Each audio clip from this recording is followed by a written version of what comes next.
Hi, chat. Let's see how I stand first and foremost. That sounds good. Alright. Hi, how are we doing? I was going to stream last night, but I was just too tired when I got home, so...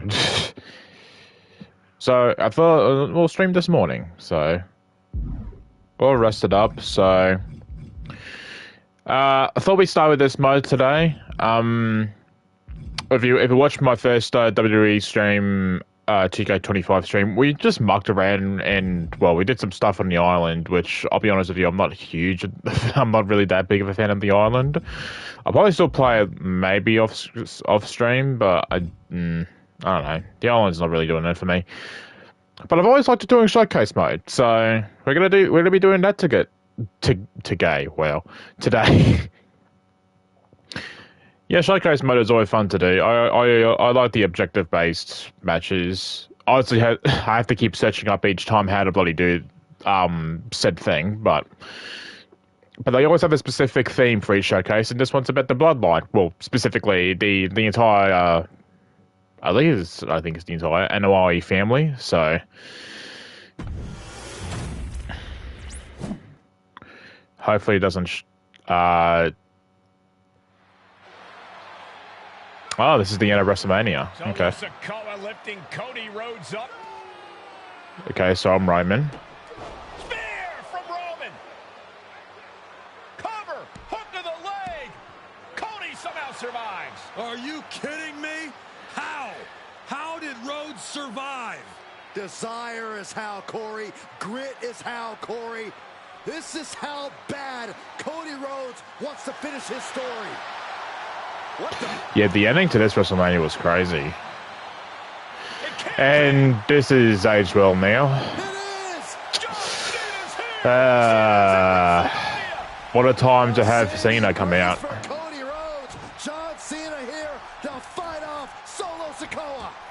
Solo sent crashing to the outside, courtesy of the franchise. Okay, so I'm Cena. You see to restore order, take Roman Reigns down the attitude adjustment. Okay. Cena's got Roman off attitude adjustment. Don't tell me I have it on legend difficulty. Down goes Reigns. Never mind, I got another. I may need to go back and change it to legend difficulty if that's the case, but day one-ish. Now get some payback on Sol Sikoa by going for the announce table attitude adjustment, okay? What on... Why can I not grab him?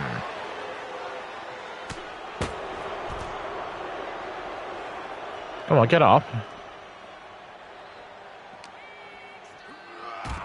There you go. And now John Cena with Solo Sikoa and through the announce table. And then Rock comes out. What the Rock is cooking. Oh, Dun, dun, dun, dun. You gotta be kidding me. The final boss is at WrestleMania. what a moment. Does Cena have his bald spot? Brings back memories from WrestleMania. That belt is... Ooh.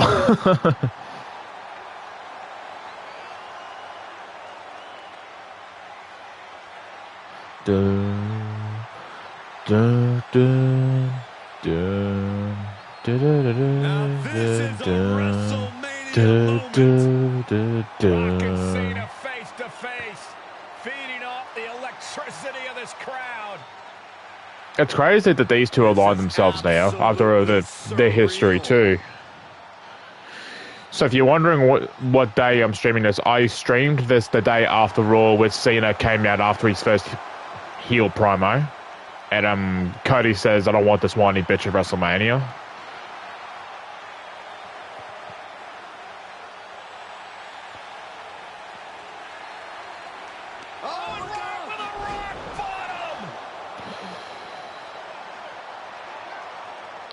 And then Seth comes out? Is that right?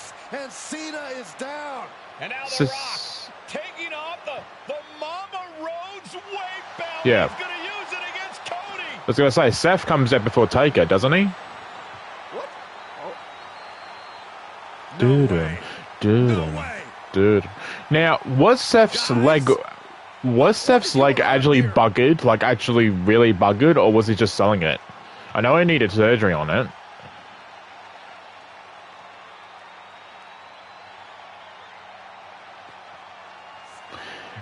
You know, it was at this moment that everyone thought as well, is Dean Ambrose here? It's Seth Rollins!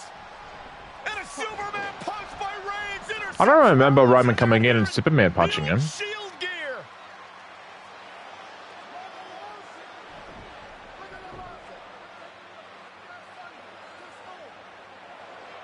You can barely hear him talking. And then take up. Get up, boy.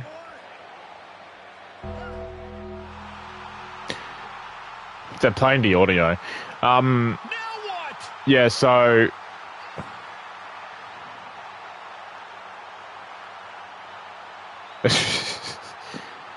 originally it was meant to be Austin that was meant to be doing what Undertaker's doing here. But The great one face to face with the Reaper. what was it that Austin missed his flight? Oh shit, okay. I'm Taker, okay. Choke slam. Okay. Undertaker with the Rock! Choke slam! The Undertaker's back in WrestleMania! Unreal. Boom.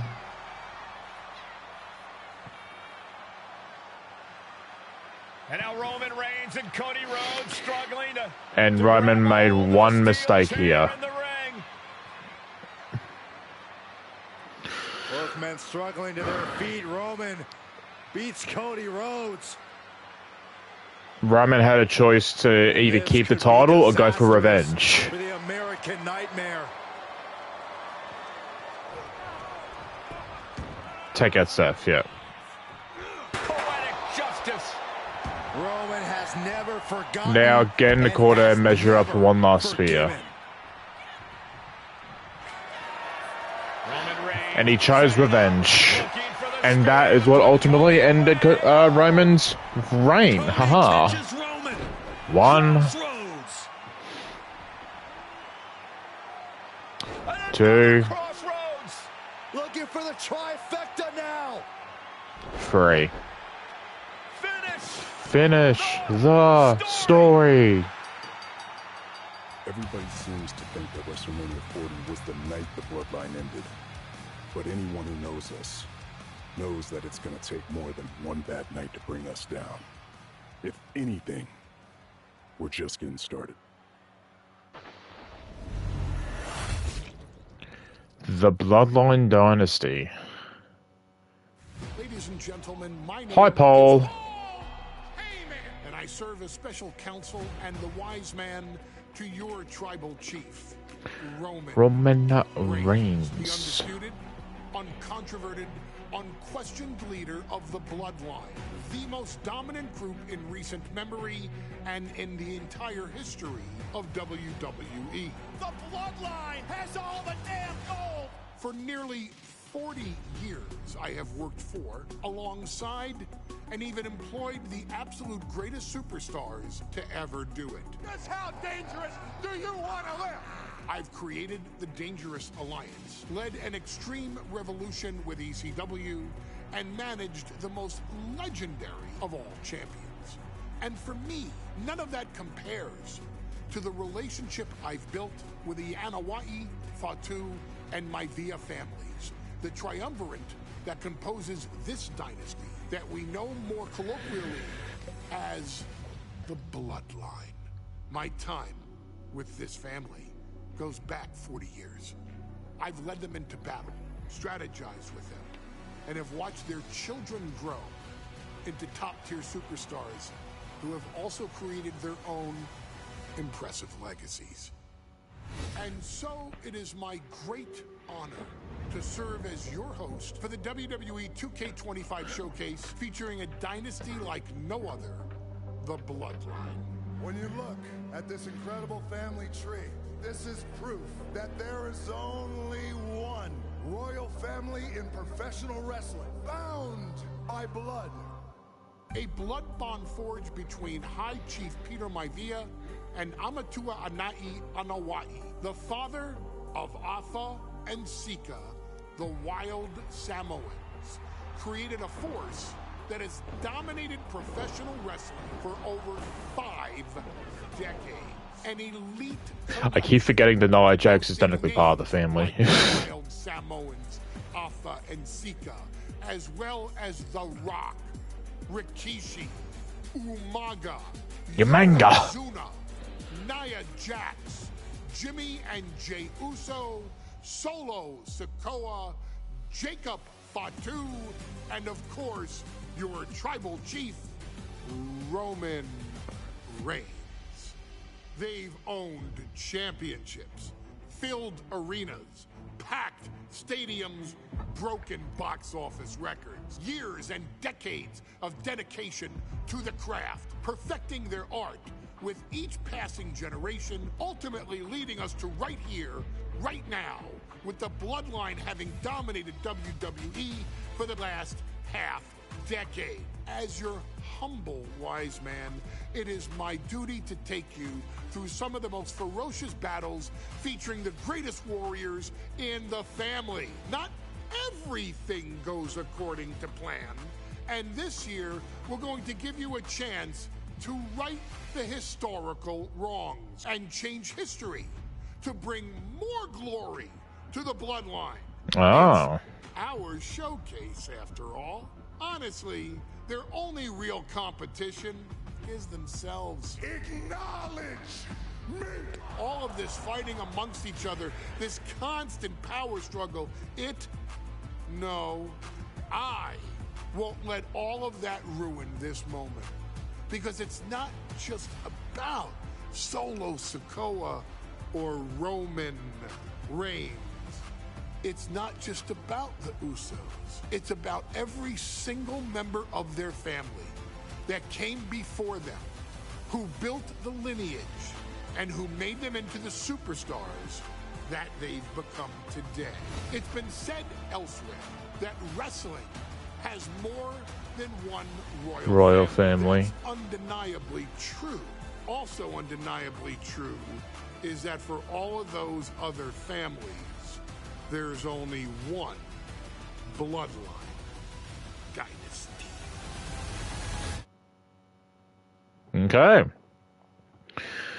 A 2K Showcase production. We honor the Yanawai, Fatu, and Maivia families for their years of excellence. In Showcase, winning makes you an honorary use. By completing objectives proves you're really the one. Earn match rewards through victory. While objective rewards are granted by completing every challenge presented in the match, a real wise man leaves no business unfinished and showcases true mastery. King of the Ring, 93, Yoko vs. Hogan. Okay. In a family that specialized in brute force over the years, perhaps no one better personified this than Rodney Anawai, nephew to the Wild Samoans, better known to the WWE Universe as the mighty Yokozuna.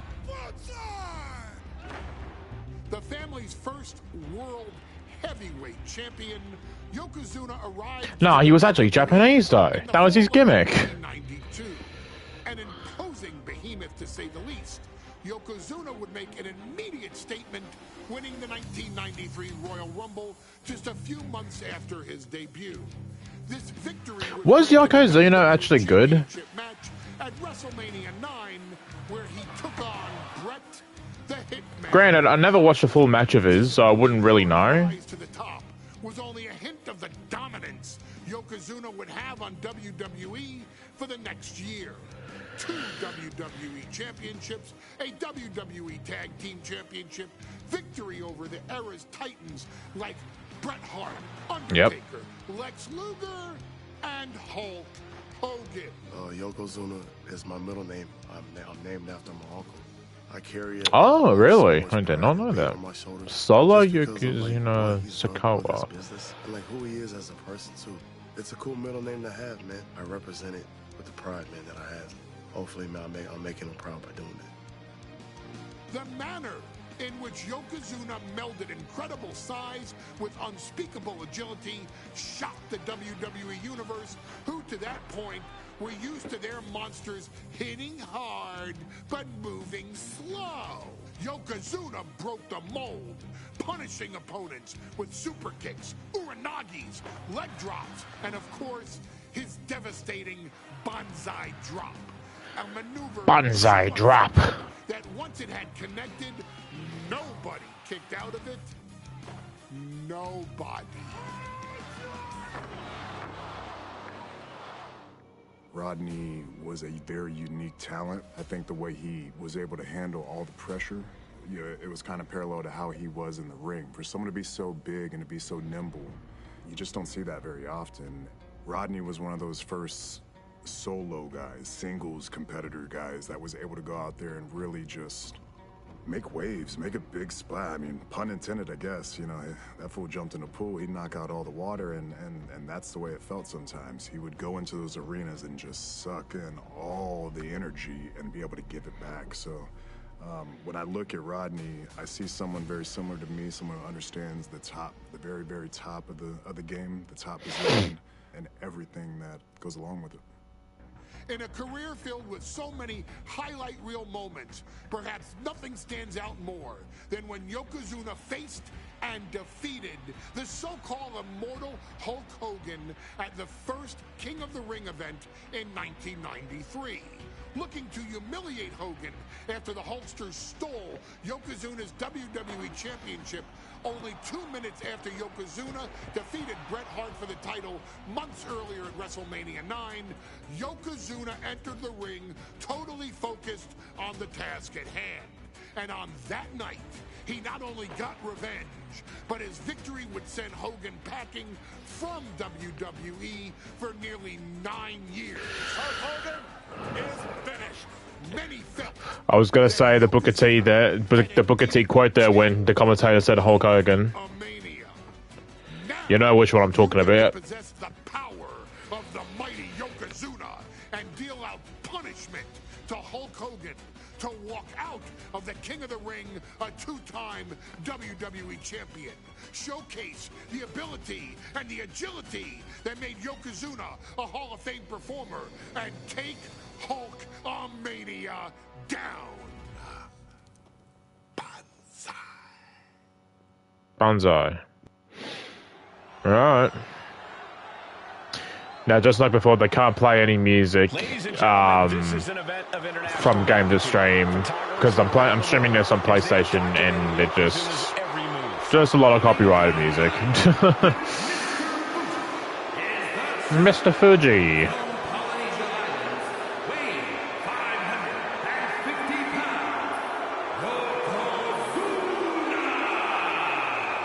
One thing, Corey, he's 550 pounds, bigger than he's ever been. And I understand Hulk Hogan trimmed down so he can have more speed, more endurance. But I'll tell you something, Hogan's got to take him out early. This is going to answer a lot of unanswered questions from WrestleMania 9.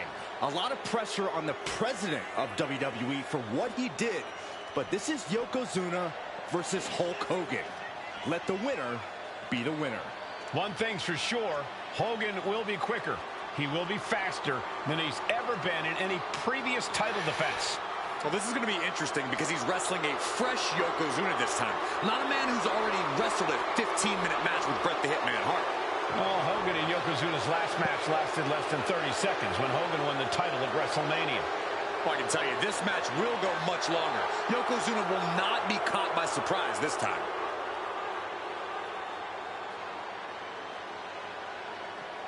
Okay, I really need to see a good Yokozuna match because I don't know if he's actually good or bad or.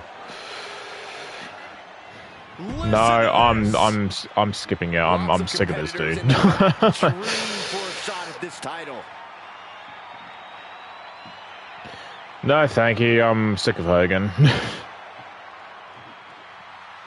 Good thing I'm playing as Yoko. Mike Rome, what are you doing here? This is not your era.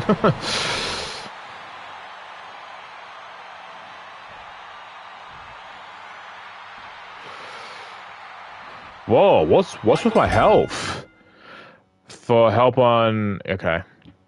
Start off methodically, look to wear down Hogan with some powerful offense in the ring, lift Hogan into a carry position, slam him on the mat with a big carry attack. I know how to do that.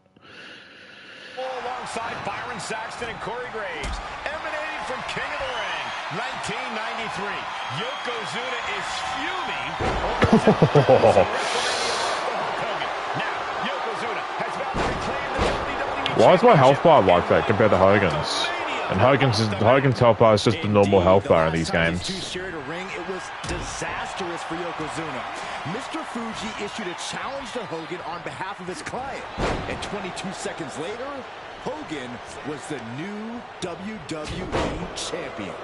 But that night was mired in controversy as Yokozuna had just been to battle with Bret Hart to win the title. This is going to answer a lot of questions from WrestleMania 9. This is Yokozuna versus Heavy strikes. And we're going to find out who's the true champion. Some folks thought Bret Hart should have had this rematch against Hogan, but the president of WWE has made the controversial decision to give Yokozuna the title. And they're going shot for shot, low for low. Giving up now is Oh, what's a delay on that? finish this.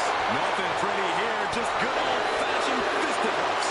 Toe-to-toe, treating each other like heavy bags. And Yokozuna just left. Did I just fail an objective? In 30 sec. Oh my god, nah.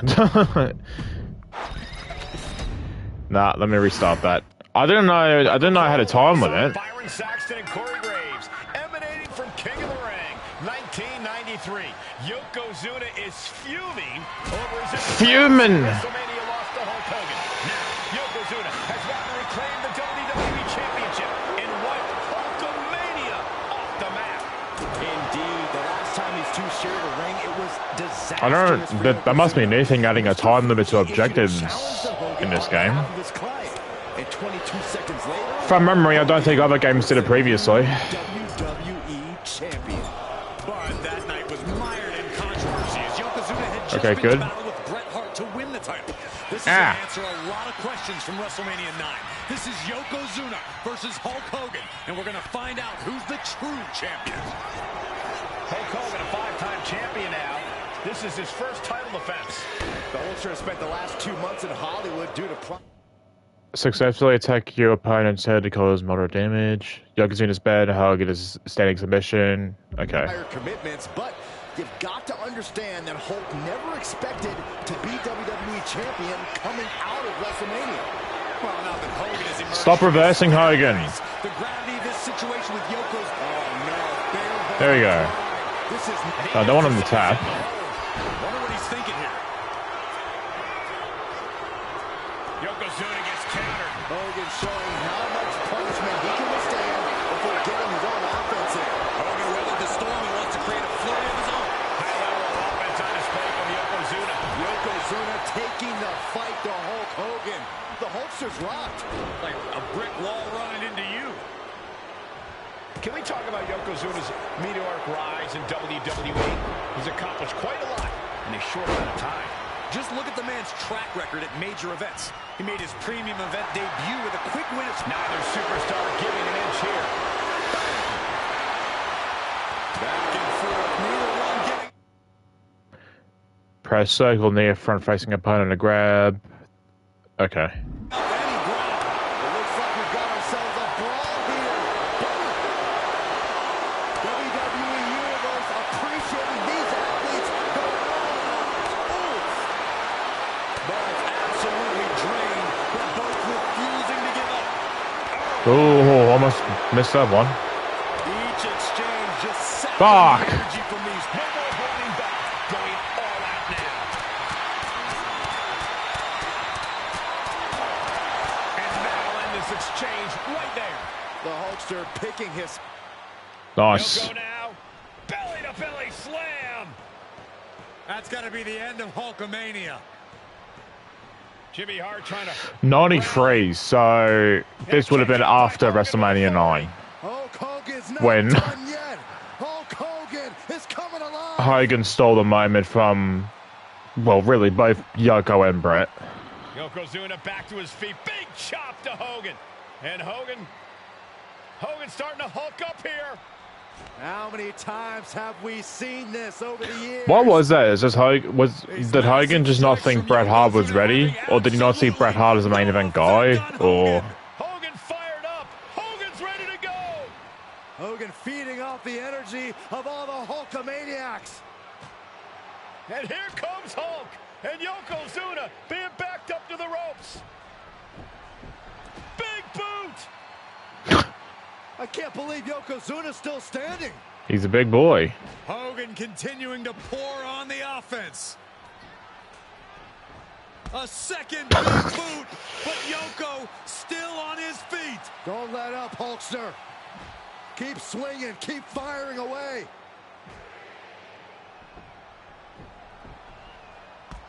That boot. Nope. Yoko's No. No. Now he falls down.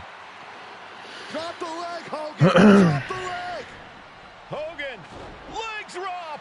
Here's the cover on Yoko, who kicked out of the leg drop. What? Get Mr. Gucci out of there. Hogan feeding off the energy. Whoa, wait a minute. What is that photographer doing on the apron? Yeah, as I say, who's There's this? a match going on. What the heck? Who's that? I've never seen this match, so I've never seen this match, so I don't know what happened. Signature leg drop. Oh, no. Yokozuna demonstrating his At the head of a grand opponent with signature stored. Oh, okay. A big leg drop by Yoko. That was the work of a one-of-a-kind superstar. Take advantage. Yokozuna has On to delivered. bonsai drop. And into the corner he goes. Oh, you fucker, Hogan. From the Hulkster. One answer after another. Neither competitor giving an inch. I'm gonna stun them first. Oh my god. Turns it around. Sharp jab. Series of strikes to the back. Oh, shoulders are down. To retain. Kick out before the count. There is no Let me stun Hogan. Bang. He finds a counter. High-level ability being Alright, shown good. with each of these counters. Yokozuna just manhandling his opponent. Big headbutt. Oh, I think we know what Yokozuna You better not reverse this. thinking. Up to the second rope. This is going to be ugly. It just got as bad as it could for the champ. 2, 1. A kick Oh, come on, Hogan. Believe it. The title still hanging in the balance. Resilience of a champion on display. And absolutely no idea how that didn't work out in Yokozuna's favor. You can tell he's shocked too. Going to the top rope. What's his plan? Up high. All the way to the outside. Putting it all on the line and coming up big with a breathtaking move. Oh my god. And now gets tossed into the There you ring. go.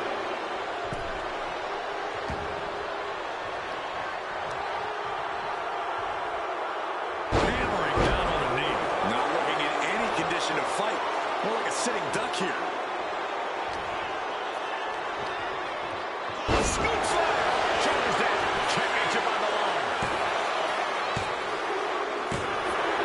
And Yokozuna is once again champion. Ooh. Believe it.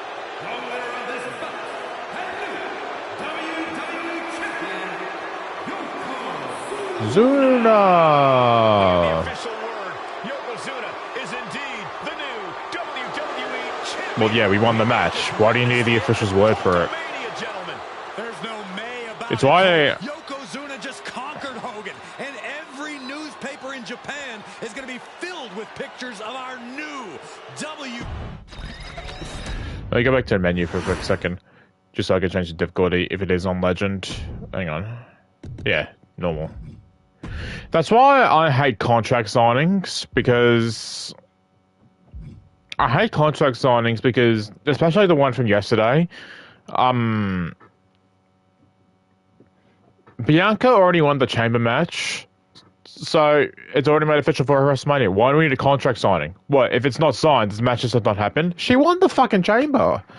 And why not have, if you're gonna have a contract signing for that match, why not have a contract signing for every other fucking match in existence? We're going back and forth? That's weird. Okay. Head shrinkers. Our next chapter sees the showcase spotlight shine on an area in which the family built their legacy: tag team wrestling. Starting with the Wild Samoans, all the way through to more recent champions like the Usos or Tama Tonga and Tonga Loa. Tonga Loa is the best. Dynasty has always excelled in tag team competition, consistently showing an ability to dominate the division with a wide variety of looks. And the first team that we will look at, accompanied to the ring by Alpha himself. Fatu and Samu, the head. Fatu is Rikishi. I don't know who Samu is. That's what the head shrinkers did back in the day. Second to none in that ring. You know, hard-nosed, battle-tested. They went for it. Had to blur some of the faces out. More astute fans may also know that early in their journeys, Samu and Fatu were managed by me, Paul Heyman, then known as Paul E. Dangerously. And the SST, the Samoan SWAT team. The Samoan SWAT team is here. Vengeance is mine. Already an imposing force that early on, their future greatness was obvious to so many industry experts. Alpha, more than anybody, knew he had the team on his hands, with Samu being his son and Fatu his nephew. The tribal elder was able to mentor both, instilling in them the same unrelenting approach to competition that made the Wild Samoans world famous. The team toured through regional promotions before a quick stop with me in WCW, but WWE was always their goal.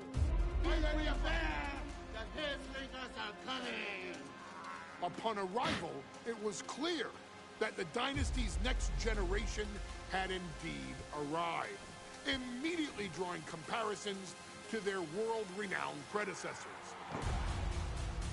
10 years before it became cool to say, Samu and Fatu displayed ruthless aggression in the ring, overwhelming opponents before the bell and continuing a non-stop attack until their hands were raised in victory. Deceptively agile for men of their size, they brutalized the opposition with devastating dives from the top rope. The duo would eventually go on to capture the WWE Tag Team Championships in the spring of 1994, fulfilling the promise and carrying the legacy to even greater heights. At WrestleMania 9, the Head Shrinkers' one and only in-ring WrestleMania appearance saw them taking on... Wow, one of the unfortunate WrestleManias to have your only WrestleMania match as a team. Poor guys. While I'm not one to make excuses, I am one to give opportunities to you, our expert gaming member of the WWE Universe. And so, today, you have the opportunity to make things right. WrestleMania 9, Las Vegas, Nevada. The Steiners performed at a near-perfect level that day, able to find every reversal and in the chaos emerge victorious. We are asking you to fix that, stop them in their tracks, and get the Head Shrinkers that WrestleMania victory you and I both know they deserve. But if you're not careful, you're going to find yourself reliving the very same memories that have haunted Samu and Fatu for years. Steiner lines, suplexes, Frankensteiners, that will all bring your evening to a vicious, miserable end.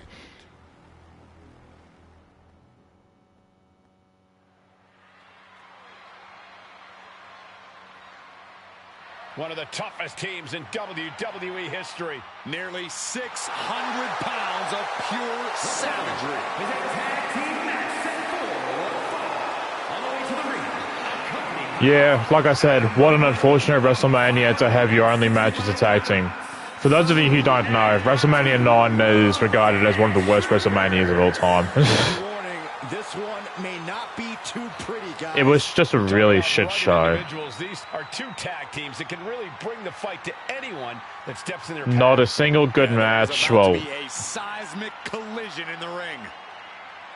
there's more bad matches on the show than there are good ones, at least. The ending was awful. And, well, the ending is awful, just awful, but it's also just absurd. This match means so much to the Steiners and to the Head Shrinkers. Well, the whole world is focusing This WrestleMania also had Undertaker versus John Gonzalez, and John Gonzalez was regarded as fucking bad.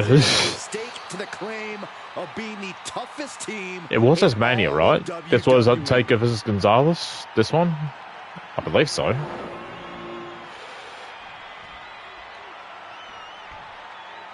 The Steiner brothers getting a tremendous ovation here in their first WrestleMania, and we'll see if they can carry on. I've never watched a full Steiners tag team match. I really need to go back and see some of their work. I only know that Scott Steiner, well, everyone knows Scott Steiner. He's fucking insane. Rick Steiner is Bron Breakker's dad. Ever seen in WWE. But Samu and Fatu are looking to stomp out any of that promise right here at WrestleMania. Let me warn the WWE Universe right now. This is going to be a brutal match. And no, I'm not gonna remember Steiner Marv's word for word, number to number. And like Saxton said, it won't be pretty at all. But I am a genetic freak. Genetic freak, that's what he says. I said generic. Big feel in Las Vegas is gladiators. Get one of these Steiners in the corner. Okay. And we are watching four men who would have been right at home inside of a Roman Coliseum. The Head Shrinkers and the Steiners are ready for a true battle. Both teams are relatively new to WWE, but we've seen that each duo is not afraid. Oh no. And okay. It's physical. Each side is looking for their first WrestleMania win, and they will do anything to earn it. Nice. Samu and Fatu already some success. They get the action back in the corner. Could really be their coming out. Heavy strikes. Well, they certainly have a tradition to uphold, Cole. The man in their corner, Alpha, has held the WWE tag titles on 3 occasions, and he's primed to bring the Head Shrinkers to the top as well. Then a knee right to the throat. There was no issue with that attack. Hey, sometimes desperate times call for desperate measures. Running attack to maintain control. He puts him into the corner. Ooh, and that will slow Rick for the moment. Samu making an example of his opponent. Once you got far to the ring with Rick Steiner. The Head Shrinkers smartly keeping themselves Oh, this out of one's. the grasp of Rick Wait. and Scott. Wait, that's Rick? I thought it was Scott. Squeezing the breath out of them. He's in excruciating. The bear hug. And a way to get out of it. I got the Steiners wrong this whole time. There you go. And there goes Steiner sent outside the ring. Fatu like a one-man wrecking machine right now, cleaning house. Oh, look at this, the power by Scott Steiner. But the tag was made and Scott not aware. Big kick. Scott Steiner did not see the blind tag made by Samu. Oh, this is not looking good for Steiner. And this is what the Head Shrinkers do. Top tier. Successfully attack to fill the damage meter with your opponent down on his back. Hold it towards the corner to run a top rope. Okay. Tag team wrestling. Steiner didn't see the tag, decided to hot dog around, and got a foot in the face for it. No. Before this match began, you heard the Steiner speak backstage. Scott, look out! Right on point. Forget about it. Forget about it. Seeing some high-impact offense from Samu and Fatu thus far. I'm not sure the head shrinkers are even going for the victory. They just want to destroy the Steiners. Excellent opportunity for Steiner to shift the momentum. That might have been the decisive moment he was looking for in this. Oh, my God. Pendulum backbreaker. Tick-tock.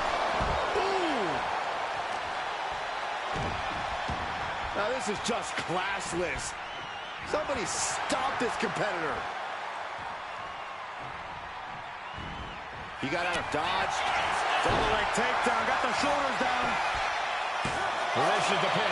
Shoulders down. Not gonna try and pin him just yet. Decision. Maybe looking to deal some more damage first. Steiner looking powerless to every attack. The attacks will not relent from Samu. Oh, this move will make you pass out.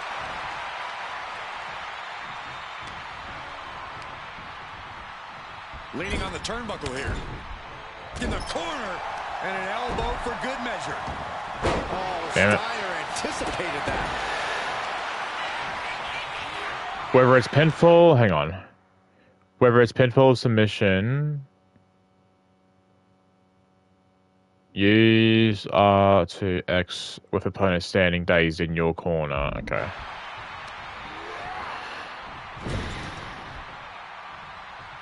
A quick reversal by Samu.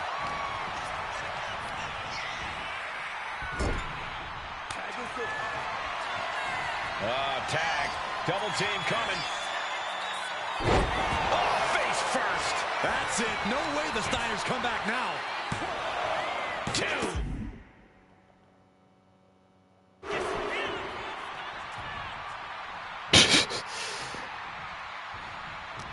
And he turned it around. They picked the ankle. And a back elbow.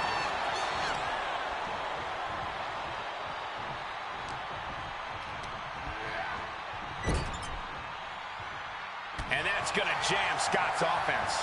Clothesline. Nope.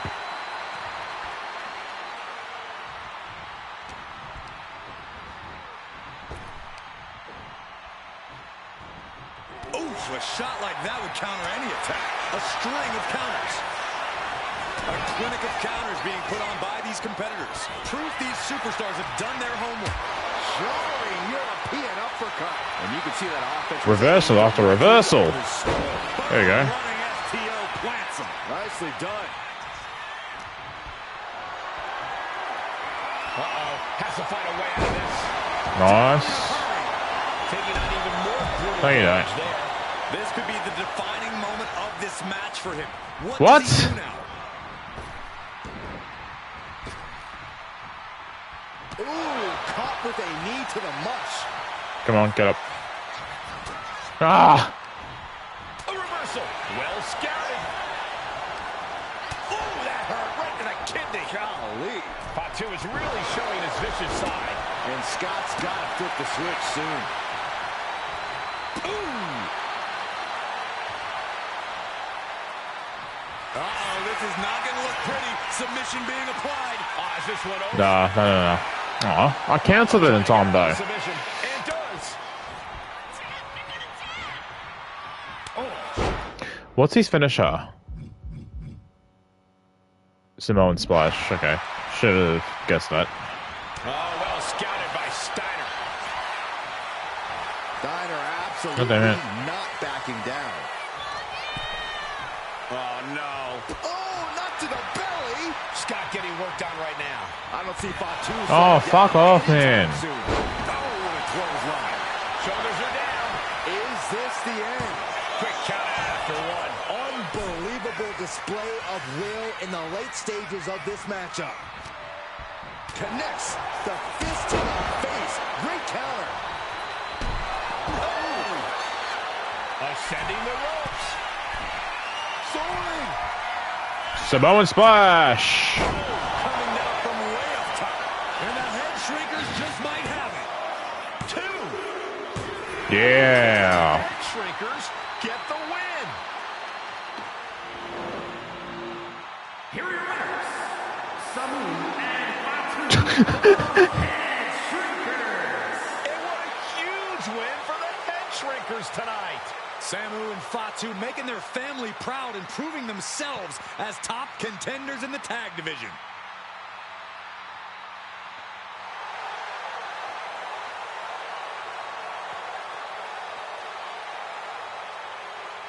Cool.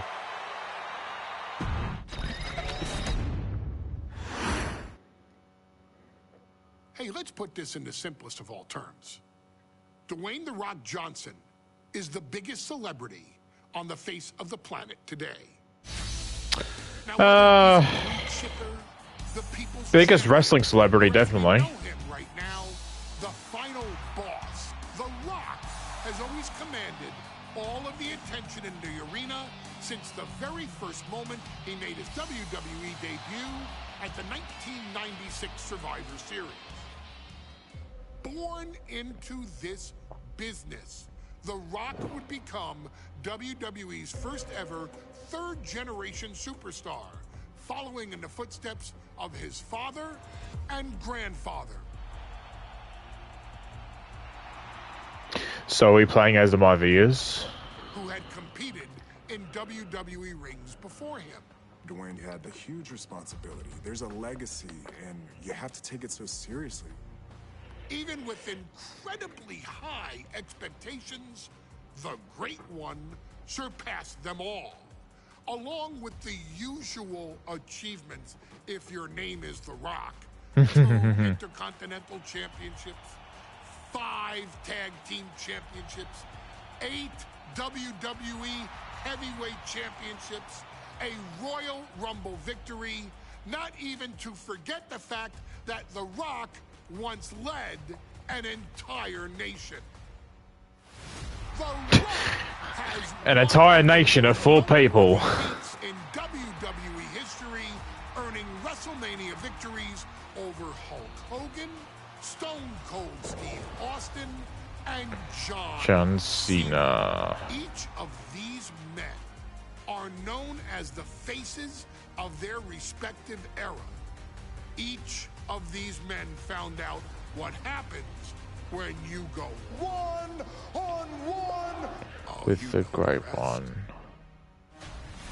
Of course, The Rock rivaled Stone Cold Steve Austin's popularity during the vaunted Attitude Era, tearing opponents down with rock bottoms and people's elbows while tearing them apart. Again, that was the smoothest people's elbow of all time. And catchphrases that are still recited to this day. If you smell, know your role and shut your mouth. He ended CM Punk's 434-day title reign as WWE champion at the 2013 Royal Rumble as well, having only competed twice over the previous 9 years, displaying the always ready mentality and physical conditioning on which he has built his global brand. But you don't need me to rattle off The Rock's resume to you, now do you? Of course not. The man is an occasion unto himself. He has headlined the biggest events against WWE's most iconic superstars and has always found a way to, how does he put it? Layeth the smackdown on some jabroni's candy ass. I couldn't have said it better myself, although I think I may have just done that. But indeed, he has. On a Thursday night in February of 1997, The Rock, still known as Rocky Maivia. Okay. would find himself challenging for the WWE Intercontinental Championship. Only a few months into his tenure, he would be matched up against a face Triple H. that would ultimately become one of his most familiar and hated rivals, Triple H. Yeah. Hunter Hearst Helmsley. Seemingly overmatched by a more seasoned opponent, a youthful Rock would demonstrate all the traits that have come to define him in the years since. Tenacity, high IQ, and that legendary Samoan strength to ultimately surprise Helmsley and kick off the first championship reign for Rocky Maivia.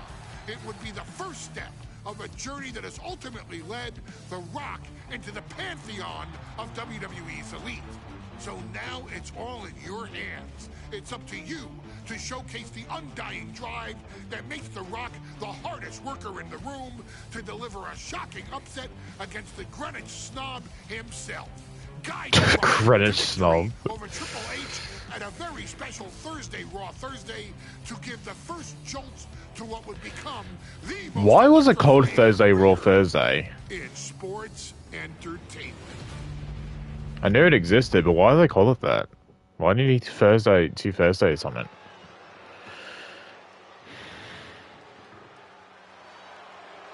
And here comes the #1 contender, at least for tonight, Rocky Maivia. The following contest, scheduled for one fall, is for the WWE. Look, The Rock, he says some weird stuff, especially these days, but hey, let's not forget, one of the best talkers of all time, one of the best characters of all time.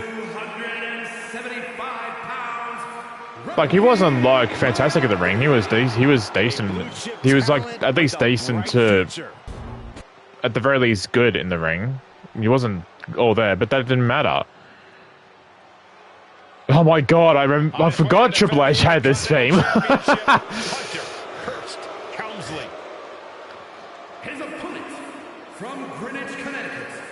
I'm so annoyed you won't be able to hear it, but I understand why. Jesus Christ. This guy is running WWE right now. He's a part of he's in charge of their creative. Another challenger at an upcoming show this Sunday. And he's taking the risk, stepping in here against a newcomer, Rocky Maivia. Well, you can consider it risky, you can consider it overconfident, but any way you look at it, it's a dangerous move by Helmsley to take on an athlete who's been on a real roll. Rocky Maivia has been successful thus far in WWE, and Rocky is focused. Rocky is only thinking about tonight. Saxton, just curious, have you ever exercised your right to remain silent? I am tired of all this talk about Rocky Maivia. Yeah, he's been on a roll, but it could all come to a screeching halt tonight at the hands of Hunter Hearst Helmsley.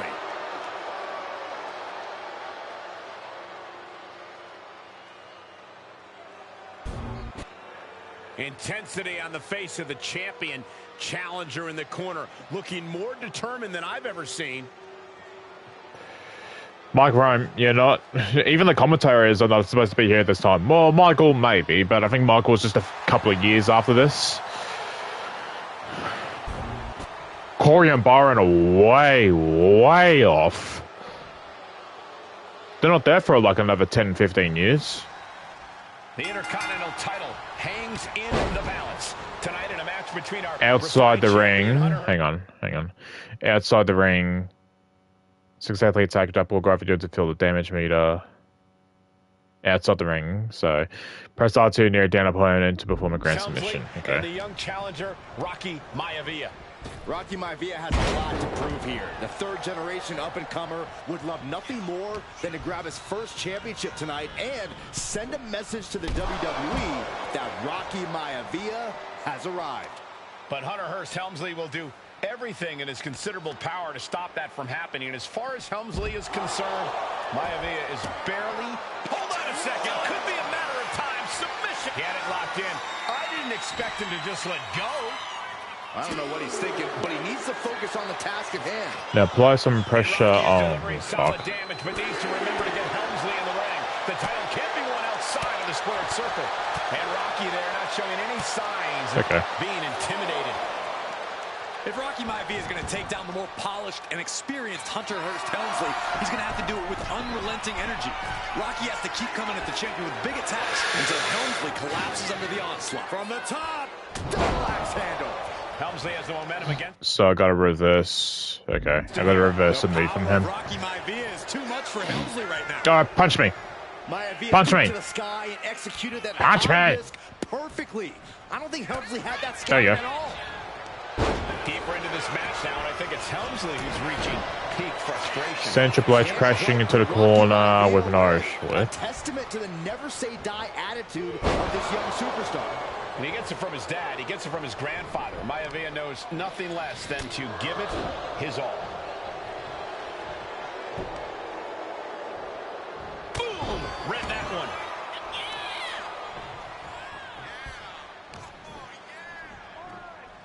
Hunter whipped into the corner. Nobody home. Rocky hit hard. I'm sort of happy that they're not doing. Look, it's cool, but it looked weird. The previous games, when they did the transitioning from this into the actual proper match itself, which is always a bit off, and the fucking cutscenes take forever. Not all matches, but some of them. I think it was 2K22 did that when they had that Rey Mysterio showcase. Well, this is just blatant disrespect from I'm not sure if they had any others that done that since then, but Rocky, hey, you really want my title? You really think you're going to be Intercontinental Champion? Up to the top. Hooking Rocky into a superplex. This could be it. Can Hunter capitalize? This could be it. Hook of the leg and a cover, and Rocky stays in it, getting his shoulder up. Still not enough to put out the flame of Rocky Maivia. Hunter has to be asking himself, what else do I have in my arsenal? And I think we may get our answer, gentlemen. Yeah, it's just a matter of time, I believe, before this one's over. Hunter hooking Rocky, taking his time, looking to put him away. Maivia just collapsed. This just shows you how much damage Hunter Hearst Helmsley has inflicted on the challenger in this matchup. I think Maivia's done. Official might want to step in, call this one. The official checking on Rocky. Hunter Hearst Helmsley believes this is close to being over. Lifting him back up again. Rocky. Yep. Shoulders down. Rocky wins the title. Rocky Maivia. and that was his first title, I think. Here is your winner, and the new Intercontinental Champion, Rocky Maivia. Austin never won the RC title, did he? I can't remember.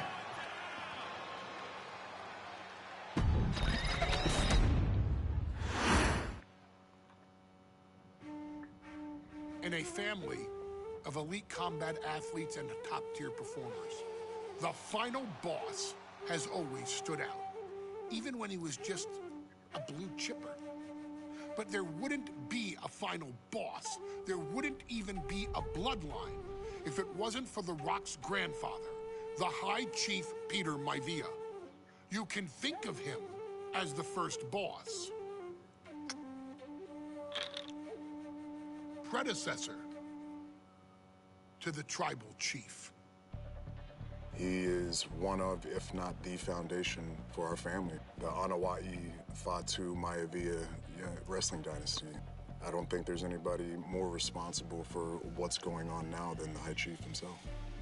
Peter Maivia isn't simply one of the two principals behind the sacred blood bond. He's also an incredibly decorated professional wrestler who traveled the world and won titles everywhere he went. New Zealand, Japan, Europe, and here in the United States, where he enjoyed especially successful runs in Hawaii and California. Maivia would eventually find his way to WWE, engaging in legendary battles with the likes of superstar Billy Graham. His larger-than-life personality would win the WWE Universe over in short order, as it had throughout his entire career. In the ring, High Chief Peter Maivia was a potent blend of brawn and grappling technique, often Why do they need to blur out every face? through a variety of joint Like, locks, and then switching. Oh, I know who that was. That was George the Animal Seal. Once grounded, his sleeper hold and stump. Like, you don't need to blur out everyone, do you? Not every one of these people were troubling. About it, Maivia knew You wouldn't there think was so. always more than one path to the ultimate victory. Out of the ring, High Chief Peter Maivia also ran one of the most successful wrestling promotions on the planet, Polynesian Pro Wrestling, based out of Hawaii, showing his mastery of the business in every aspect. his induction into WWE's Hall of Fame class of 2008 was supremely deserved, forever enshrining Peter Maivia as the legend he always was. And now, we present to you the opportunity to walk in the boots of the legendary High Chief Peter Maivia, facing off against one of the most legendary WWE rivals, George the Animal Steele. So why the okay? This score. So why the okay? And forever, and showcase the overwhelming strength of Peter Maivia, which has ever since remained as a hallmark for every single solitary member of this bloodline. Steele is no easy battle, though. He thrives in the chaos, one of pro wrestling's true madmen. He'll even try to eat part of the ring if he thinks it'll help him break you down. So do your best and honor High Chief Peter Maivia properly with a resounding victory. I'm trying to remember the last couple of showcases. 2K22 was Ray's. 23 day one. Okay. 23 was Cena, but that Cena showcase was just here are Cena's famous losses.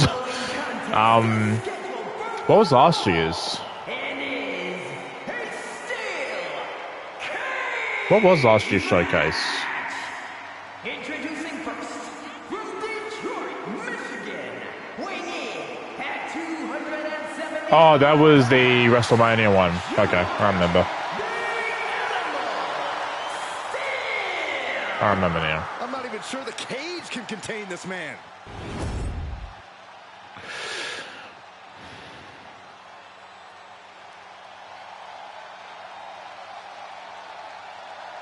And strolling down the aisle, the opponent of George Steele, Peter Maivia. Always a chaotic matchup. His opponent from the Isle of Samoa, weighing in at 275 pounds, High Chief Peter Maivia.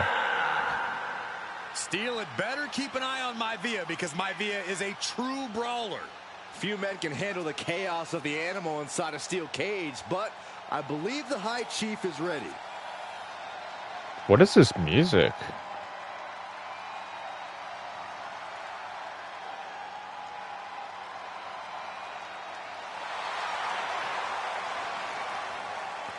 Maivia carrying such pride into the ring. Very stark contrast to Steele. We'll see which prevails tonight. Okay.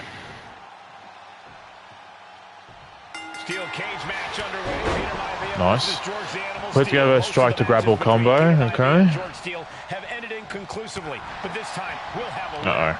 These are two very different men, Cole. High Chief is a man of great pride and respect for the ring, while Steele is, well, he's an animal.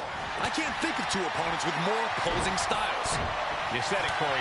Let's just hope this one gets taken care of in the ring tonight. George the Animal Steele might be a bit of an underdog here. In fact, he lost a match by countout to the High Chief.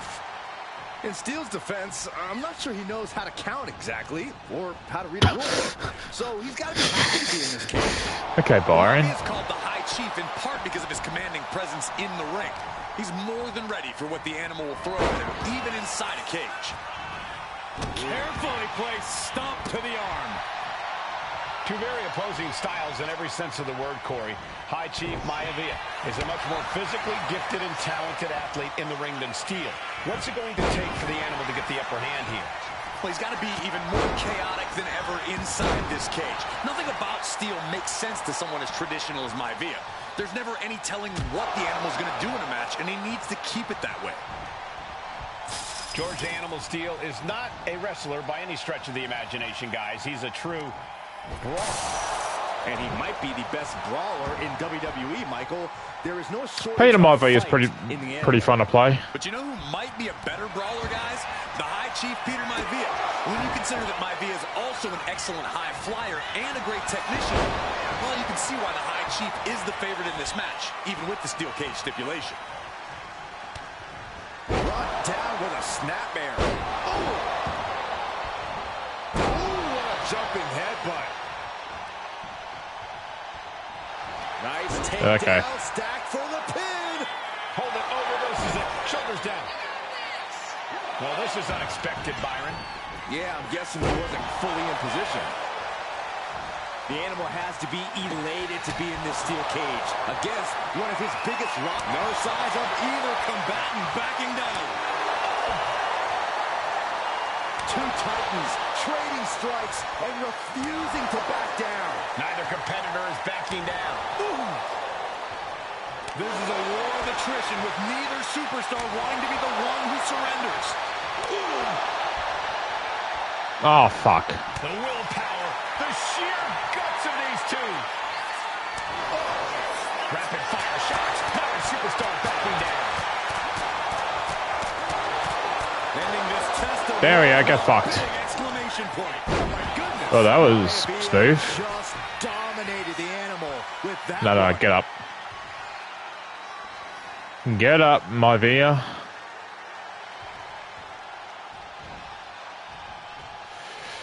Peter Maivia has something brewing. Ooh, that might have just broken something.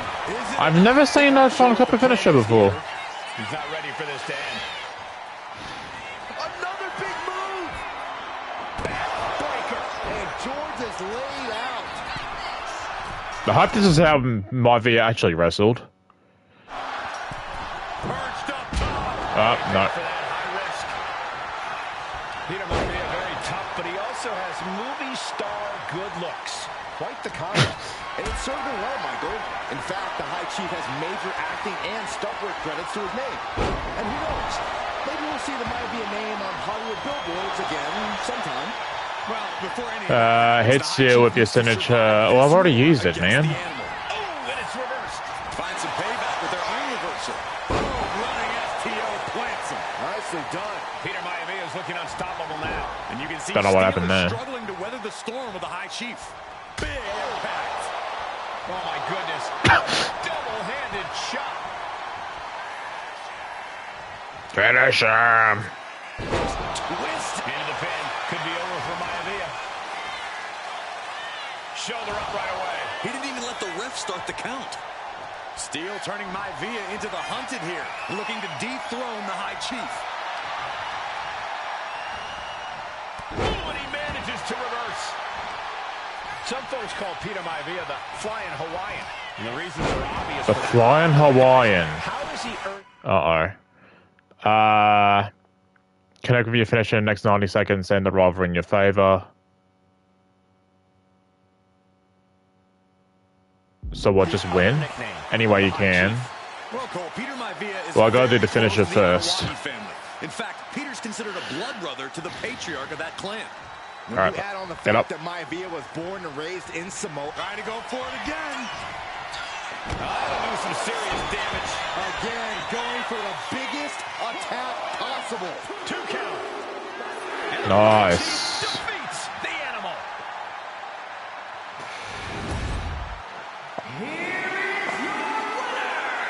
I like the song. Yeah, Peter Maivia is pretty fun to play. And like I said, I hope that's how he actually wrestled. It's been eye for an eye. But the steel cage has finally delivered a decisive victory for the High Chief, Peter Maivia. George Steele is one tough animal, but the way Maivia faced him in the cage tonight just reinforced what everyone already knew. Cool. She's not like most girls. Nia Jax. She's also not like most WWE superstars. Nia Jax, the reigning queen of the ring, is a reckoning. A force of nature that blitzes right through her competition. A cousin of The Rock.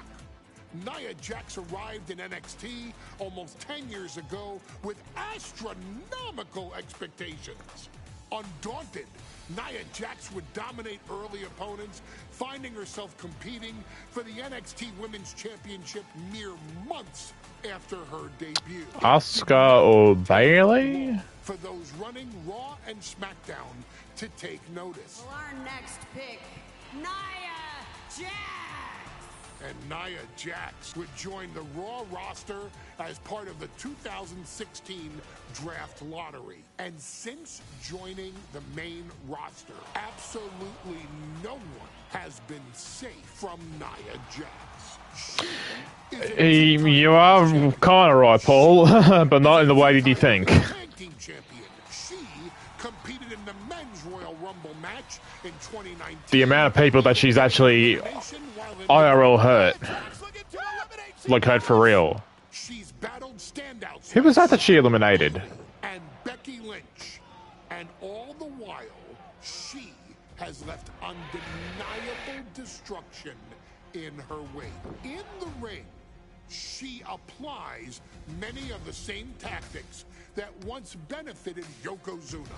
Even using Yeah, because she also does the bonsai drop now too. drop, known as the Annihilator. And just like its namesake, if it connects, your night is over.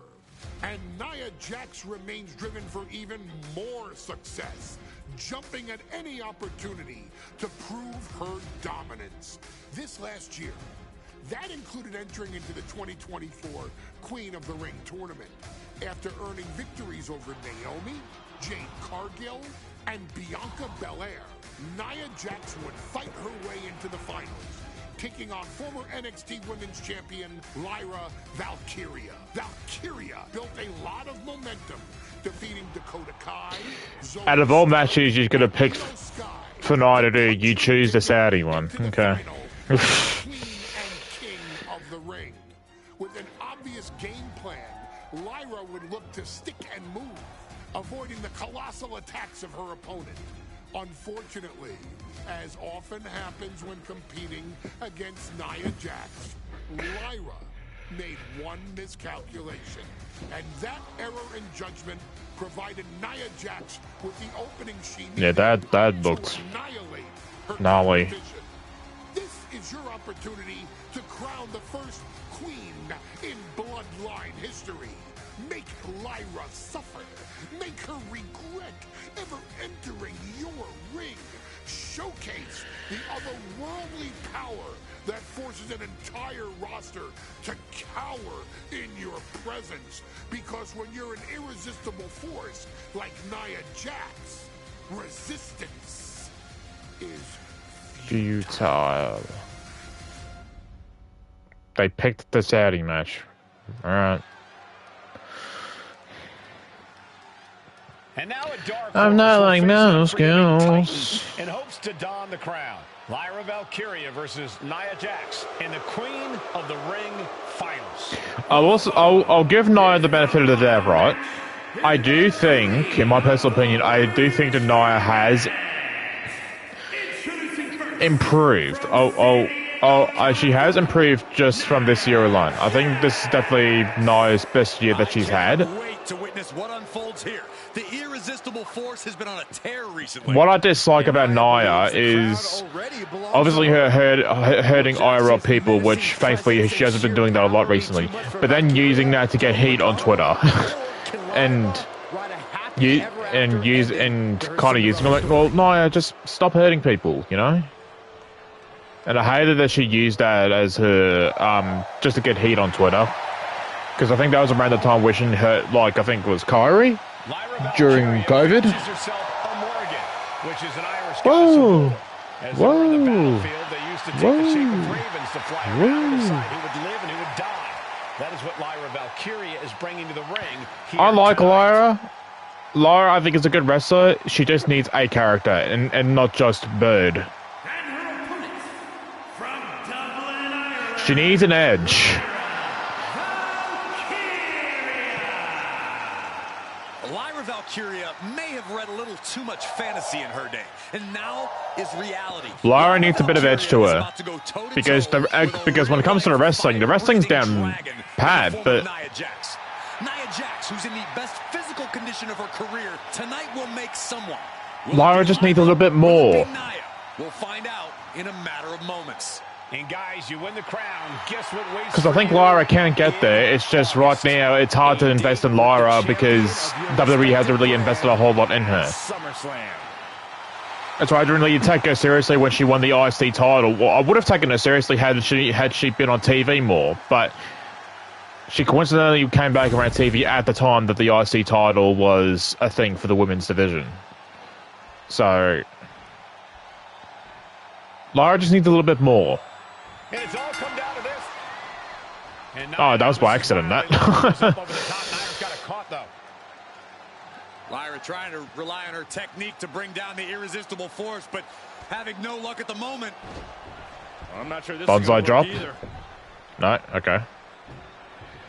Jack's just entirely too strong. But The only thing I remember about this match is the end. Nice So, athleticism by Valkyria. Even Jax might be a little impressed. and I watched this live too. Well, not live. I watched the replay because I wasn't going to stay up at like 3 or 4 in the morning to watch a Saudi show. But imposing her will on Lyra Valkyria. Again, Lyra showing how resourceful she is, applying the sleeper to Nia Jax. Lyra tried to hold on. And now Nia Jax in control, and she's going to look to put Lyra away. Nobody home, set outside the ring, and Valkyria's got a chance. as Alex and I would call Nia, it's the My Hole lady. My Hole!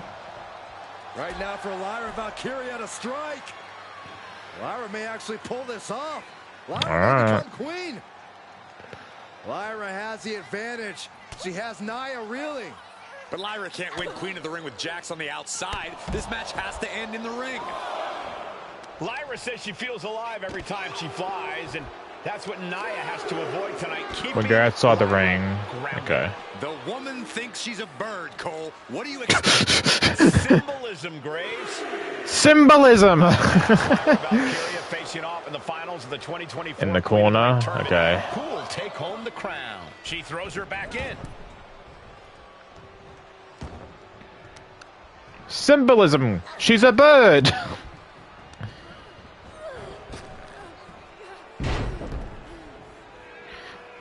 Wow, this is nasty. Brutality. Treating the cranium like a basketball. And with an onslaught of strikes like that, it's clear they have nothing but punishment on their mind. And now propped up in the corner. And she's been busted open. This could be a turning point in the matchup. In just a matter of minutes, we'll have our second Queen of the Ring. The first, of course, being Zelina Vega. But you've got to believe that Zelina will want a shot, whichever woman wins this. Make her suffer with a heavy tree of woe attack to shake her. Oh, she's rubbing her ass! An enemy of any size. It's going to take multiple showers to get rid of that taste in the mouth. Thank you, Byron. Setting her up here. I forgot how to do the tree of woe. Alright, fuck it. Jax with the irresistible offense. Yeah, Nia is just buzzing right through Lyra here. Boo-hoo. I'm all for getting A lot of the shirts that are in the crowd just says Nia Jax on it.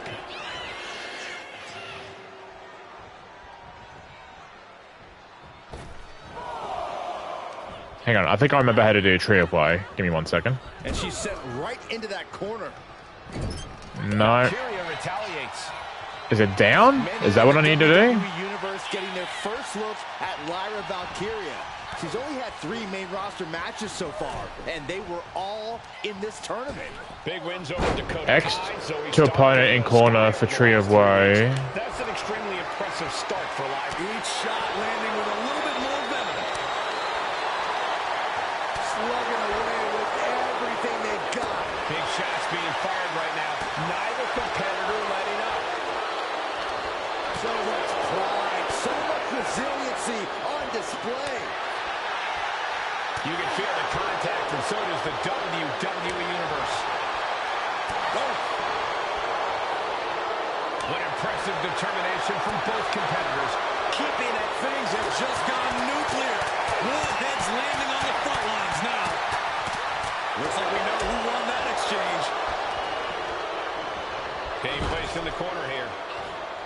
Vicious headbutt. No, which one is it? Okay, so right thumb six to put him down. Okay. Confidence is always a key for Nia Jax. She comes into every match thinking she hasn't won. But when you have this business in your There blood we like go. Nia does, that confidence is genetic.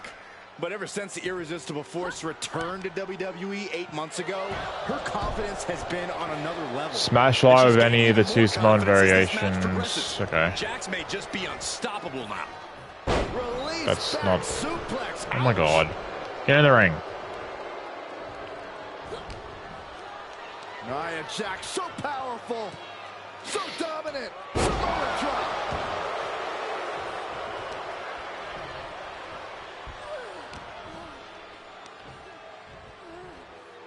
Great power. Crashing down. Samoan drop. Irish rip into the corner. At Nia's disposal that she can end this match with. For Lyra, not nearly as much. Yeah, I can't imagine it'll be easy for Valkyria to pick. Valkyria crushed in the Oh, that's the corner where she does the Annihilator. In the corner, and the beginning of the end may be near. And Nia now, with Lyra on her back. No, this is the finish, so To the second rope. I think should be. They're in the right corner. This is a scary situation for Lyra. Yeah, it's a finish. This, maybe not. No way. There's no way. Oh my. Oh no. It looked gnarly IRL. There was no way the game was gonna make it look as gnarly as it was.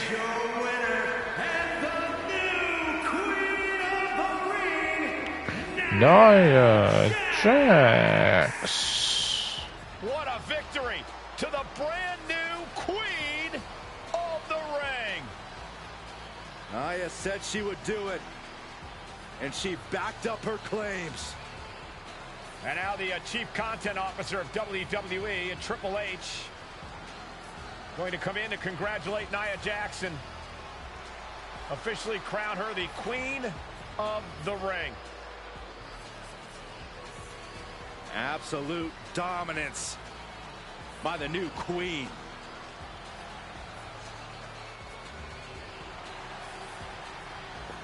Cool.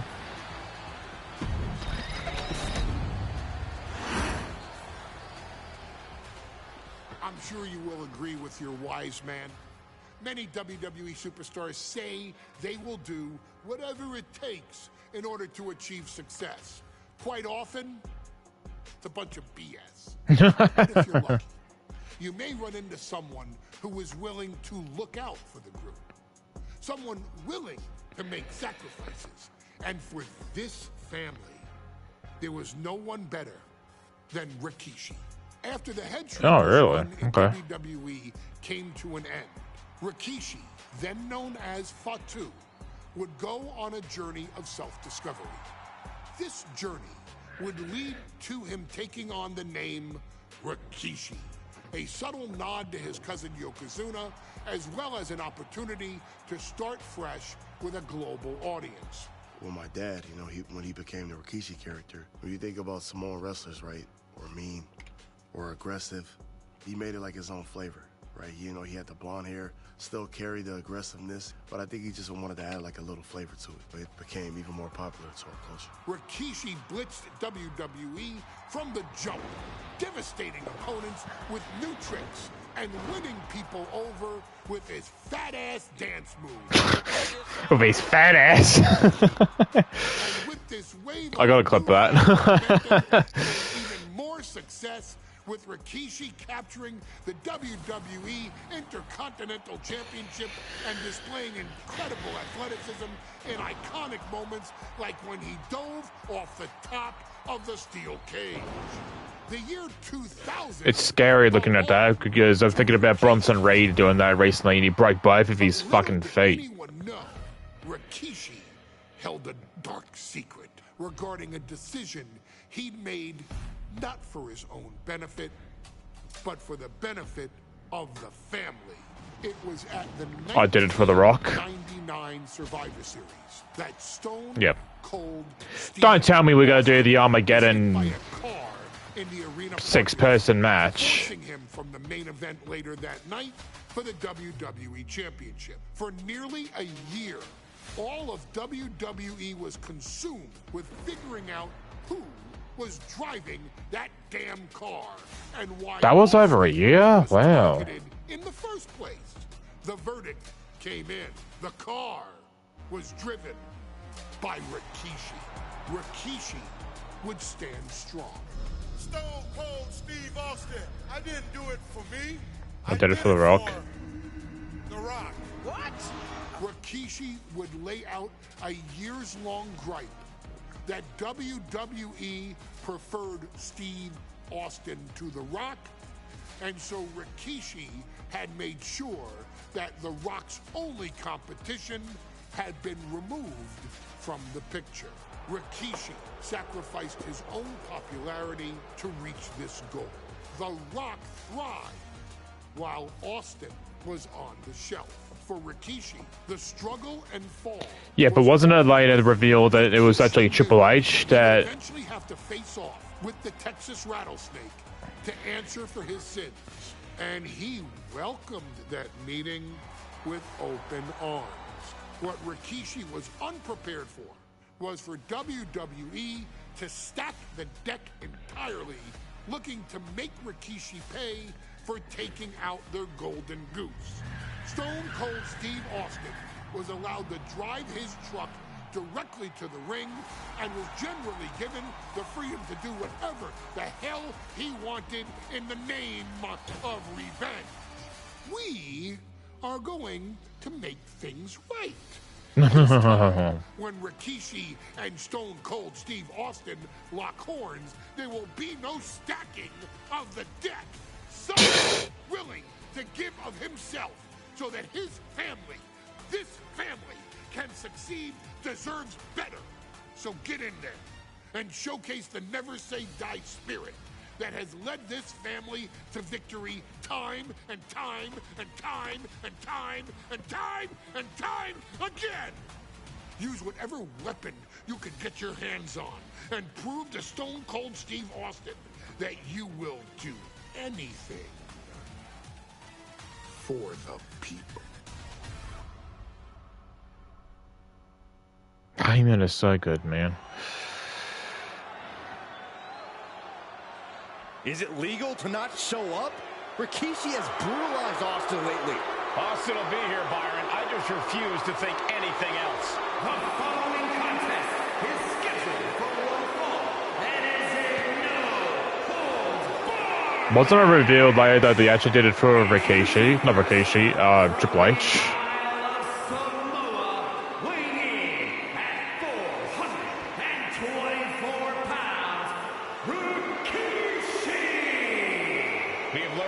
Rikishi in the last couple of weeks than we knew about him his entire career here in WWE. The fat ass. Austin, not for himself, but for The Rock.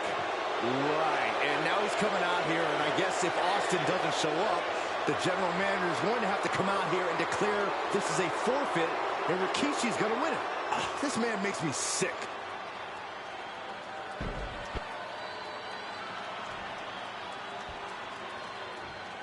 Is he here? Well, there's the Rattlesnake's music. He's here. Austin's here. What the fuck is this music? Austin came here with no fear, no hesitation.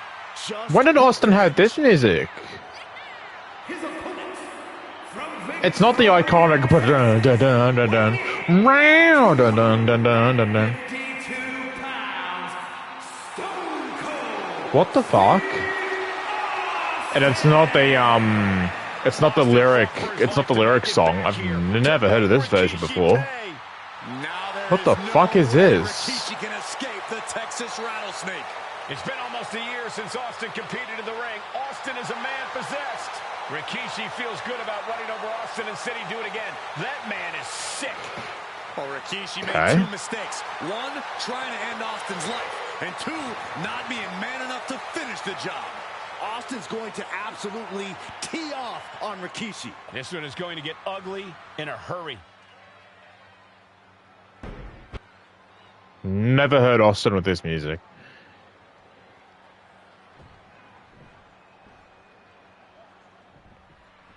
It's a miracle Austin survived being run over by Rikishi. Now a pissed off Texas Rattlesnake is on the loose and out for revenge. It took Austin almost a year to recover from the injuries he suffered in that heinous attack. You can't blame Austin for the damage he inflicts on Rikishi tonight. Byron, a lesser man wouldn't have survived. Stone Cold promised that Rikishi's days of walking to the sky. From the apron. All that size and momentum landing with a sickening thud. Uh-oh. Don't bring the fight over here. Better clear out, guys. Oh, my gosh. And Byron, I just cannot see any legitimate reason to run over Stone Cold like Rikishi did last Survivor It's not Series. it's not DQ as well. It does ruffle the feathers of a lot of people, Michael, but I don't think any of his rivals would go to the disgusting lengths Rikishi's gone to.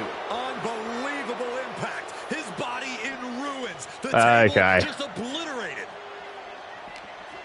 Brought back into the ring from the floor now. Fucking stupid game.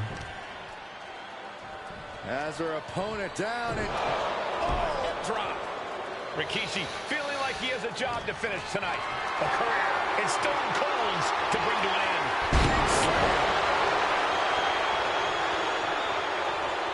Clothesline. So effective. And looking at my monitor, it just makes me sick to my stomach. Oh, I gotta be outside still. This is a man who has no remorse and feels justified for running Austin down like a dog. Come on, Rikishi. To be devil's advocate, you've got Damn it. Rikishi's these two going strike for strike, it seems. Oh, man. Feels like a hockey fight's just broken up. Just teeing off with that fight forever vibe. Fight forever. First, that is the question. Fight forever. They are emptying their tanks, going back and forth like this. But it's absolutely drained. Damn it! I fucked it.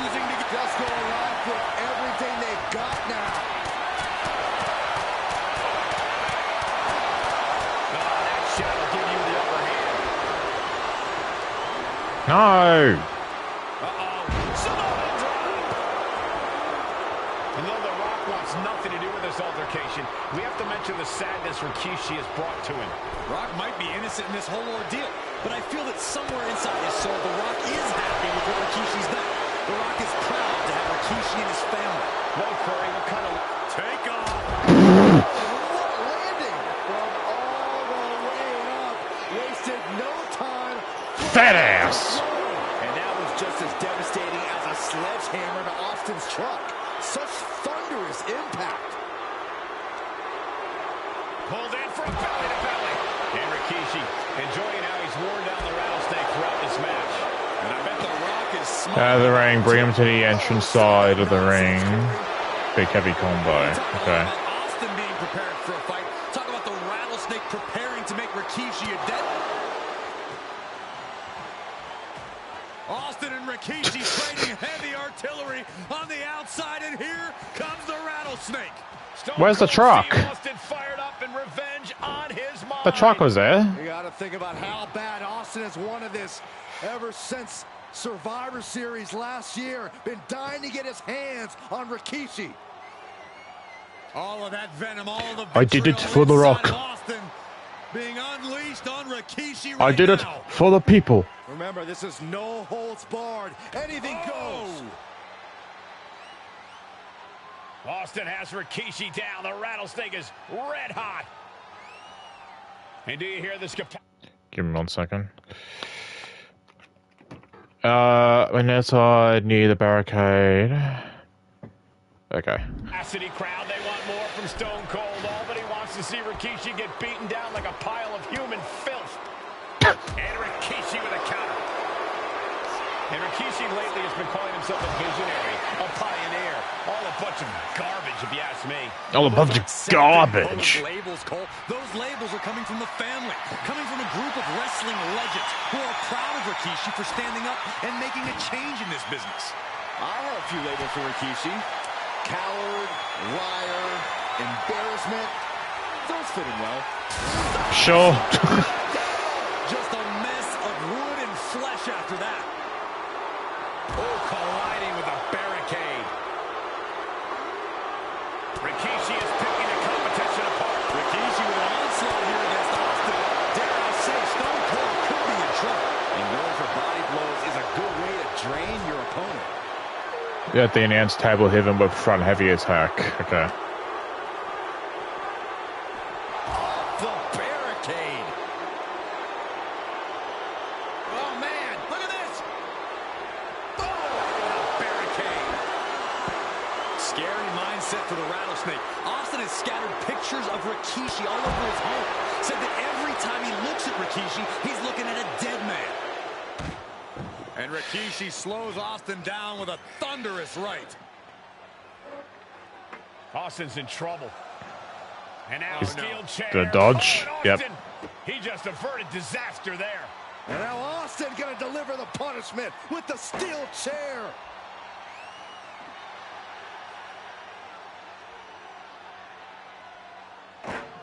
A relentless Texas Rattlesnake beating the brakes off of Rikishi with a steel chair. And again, thunderous blows by Austin. Down goes Rikishi. Austin beating the hell out of him. I know Austin has good reason to be doing all this, but he could be taking it too far at this point. I don't think No. far enough, Corey. Austin wants to put Rikishi's life in danger, just like Rikishi did to him. These are dangerous attacks on their own, but now the damage is exponentially multiplying. And he throws the opposition back into the ring. Clothesline. Good Lord, so effective. Scooped up, here it comes. Rikishi. He's got resiliency though. Austin is out. 2. He kicked out at 2. What a kick out by Austin. You can never count the Rattle. Rikishi hoisting up his opponent. Rikishi driver. Rikishi may have put the exclamation. Look at that fat ass. There it is. Now the pin. Rikishi somehow defangs the Rattlesnake. Damn it. Rikishi. This is not what many of us expected to see. We wanted to see retribution, but Rikishi was too much of a monster for Stone Cold tonight. The vitriol that consumed Rikishi powered him to finish the job and leave a battered Austin in his rear-view mirror. I did it for the people. His arrival signaled Yamanga. impending doom. His very presence was enough to intimidate even the bravest WWE. Rest in peace. His name itself simply meant the end. And if you I like found Yamanga. yourself standing across the ring from Umaga, you were most certainly coming to the end of your own road. The younger brother of Rikishi, Umaga, was every bit the Samoan bulldozer that his nickname would suggest, mauling opponents with ease, relishing the chaos that he created. A menace to the entire roster, an unrepentant... Oh yeah, he did have that hair when he debuted, didn't he? tortured his prey. I'm so used to him in the dreads. Impact collisions before ultimately sealing their fate with his vaunted Samoan spike, Which Solo a vicious uses now. used today by Solo Sikoa. Inside Yep. the ring, man, he was just a complete monster. Anybody that stood in front of him, he was gonna wreck him no matter what he had to do. He was just a crazy, wild Samoan. Outside of the ring, man, just a loving guy to be around. A fun uncle, always joking, always barbecuing at his house. I always looked up to him. He was just so cool. Perhaps an unheralded aspect of Umaga's game was his mastery of mental warfare. Umaga loved to present a wild, out-of-control savage, one who needed manager Armando Alejandro Estrada to handle. No, you gotta say it like how he says it. While he destroyed opponents, Umaga was the perfect definition of the word aura. A two-time intercontinental heavyweight champion Umaga established himself as one of the purest forms of dominance to ever set foot in a WWE ring. His intense clashes with Batista, the heartbreak of Shawn Michaels, and Triple H, along with WWE... They blurred it out Vince's face again. still live on in the memories of those who were fortunate enough to watch Umaga perform. And Umaga... I unfortunately never had the chance to watch him live. I watched his matches, but not live though. Member of this family, whether it's with a huge Samoan drop, a running bulldozer into the corner, a Samoan spike, or even a war cry in the middle of battle, Umaga is forever. I wish he was here. I know he's watching from above. So you, our beloved Us in training, are asked one simple thing here in the WWE 2K25 showcase: to defeat John Cena. Royal Rumble 07. In this mode before, right? Simple. It was at New Year's Revolution in 2007 that Umaga and John Cena first collided for the WWE title. Umaga appeared to be too much for Cena in the minds of many pundits. Undefeated in WWE some 9 months after his debut, and things were going very well for Umaga. Until Cena. they weren't. Umaga would see his undefeated streak end by... It was just a string of people who should have won, but Cena wins regardless, because it's... Well, it's not really Cena's fault, it's just... 1 second of luck allowed John Cena to escape the inevitable, and now it's on you to fix it. Head into that ring.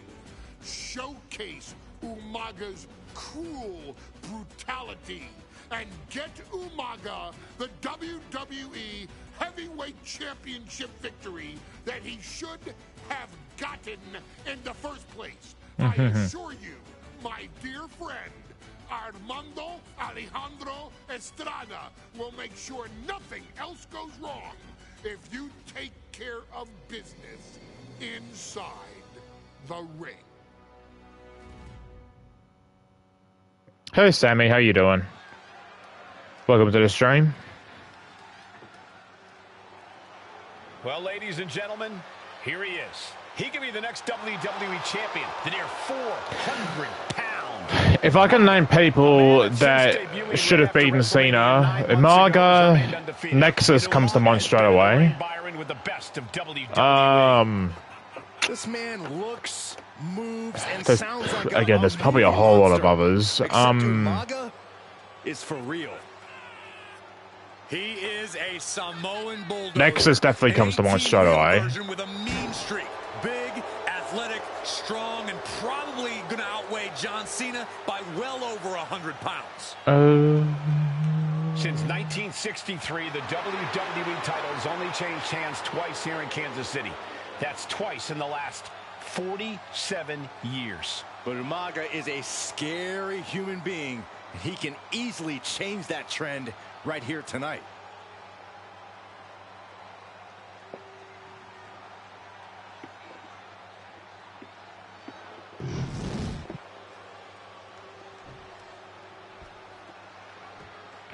Waboo-doo.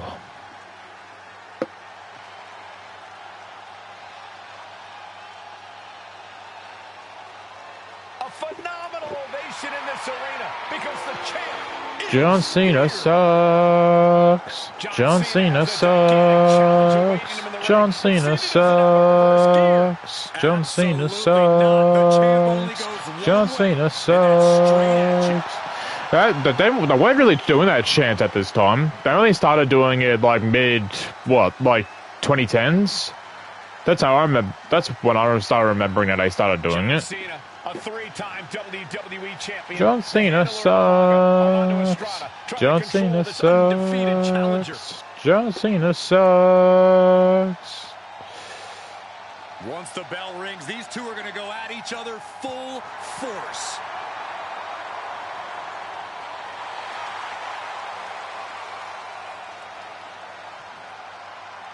I thought we were going to do Royal Rumble 07 again. The last man standing.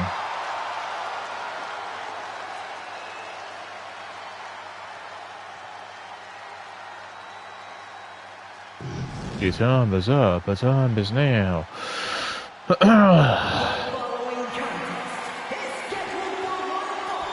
Alicia, you weren't the ring announcer at this time too.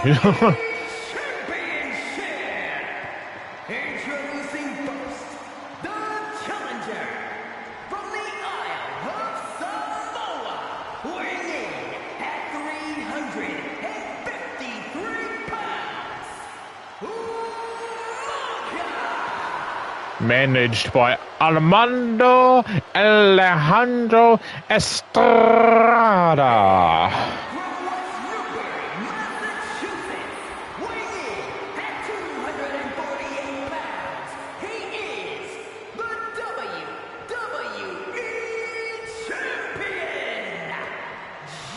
John Jenner.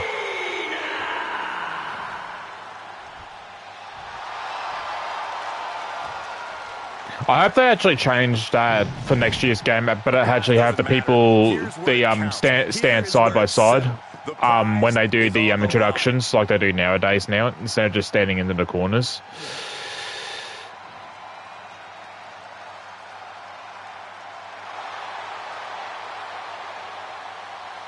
Some of these faces look off.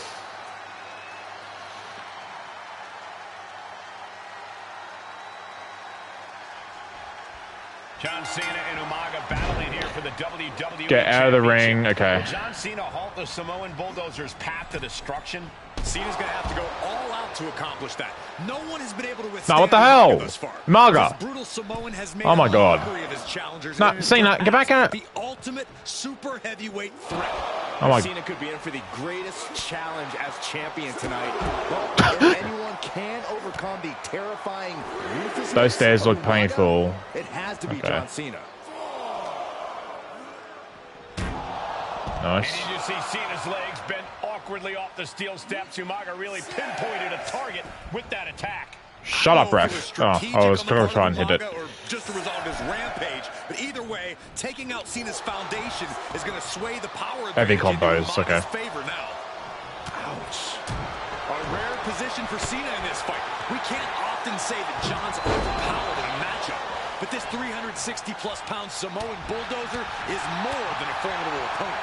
Listen, sometimes when there's a fight, you're not always going to be the biggest. You're not always going to be the strongest. And even if that is the case for Cena tonight, John Cena has never met a fight he didn't like. Cena will try to gain strength from this capacity crowd in Kansas City. Oh, damn it. Not even that, maybe. Oh, boy, here we go. We've seen it once. We've seen it 1,000 times. It always works. Look out. Driven down hard. Oh, man.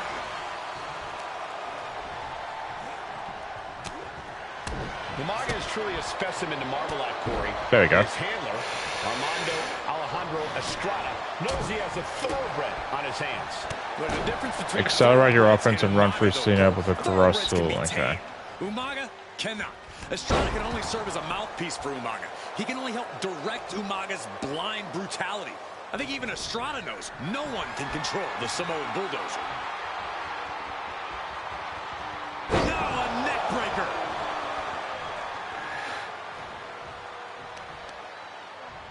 Uh-oh. Nice counter by Cena. Pulled in for Belly to belly. the pin for the championship. Emphatic kick out for the challenger. It's not over yet. Plenty left to go in this one.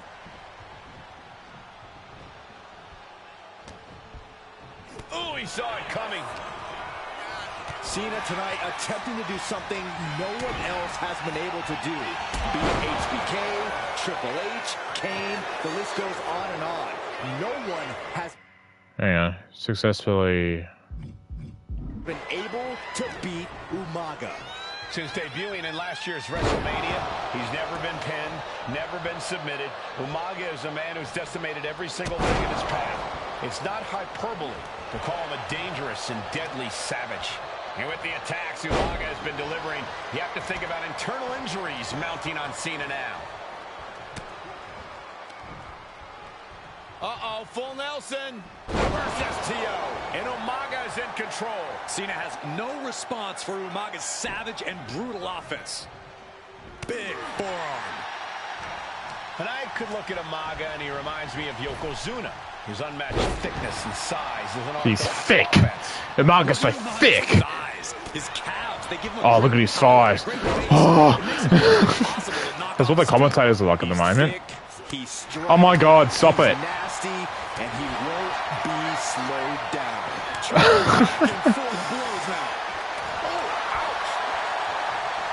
Back and forth, neither one giving up any ground. Two titans trading strikes and refusing to back down. WWE Universe appreciating. Look at Cena's back.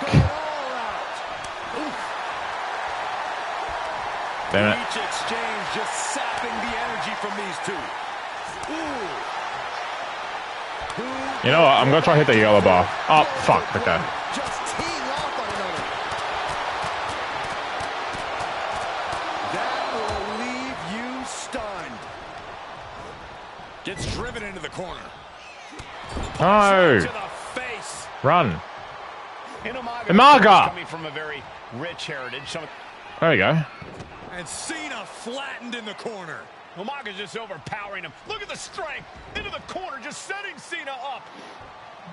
You have to start to ask yourself, is the end of John Cena near? I think so. Look out! No one has been able to stop Umaga. No one. You are seeing why Umaga is undefeated. Why no one has been able to stop the Samoan bulldozer. Here comes Umaga, and Cena catches him with a boot. John Cena from behind, Nope. rolls him up, shoulders down, and a kick out by Umaga. And Cena immediately back into the clutches of Umaga. The Samoan headbutt is the most powerful headbutt. I'm not sure John Cena knows how to stop Umaga. And Corey, you know there's no force equal to being on the receiving end of a headbutt from Umaga. It's in Umaga's DNA. Generations have perfected the art of using their own skull as a weapon that could stop an elephant.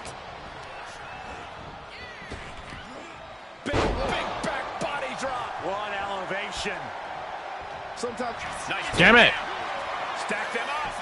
And the ref can't even start the count. How at this point you don't even stay down long enough for a 1 count is beyond comprehension.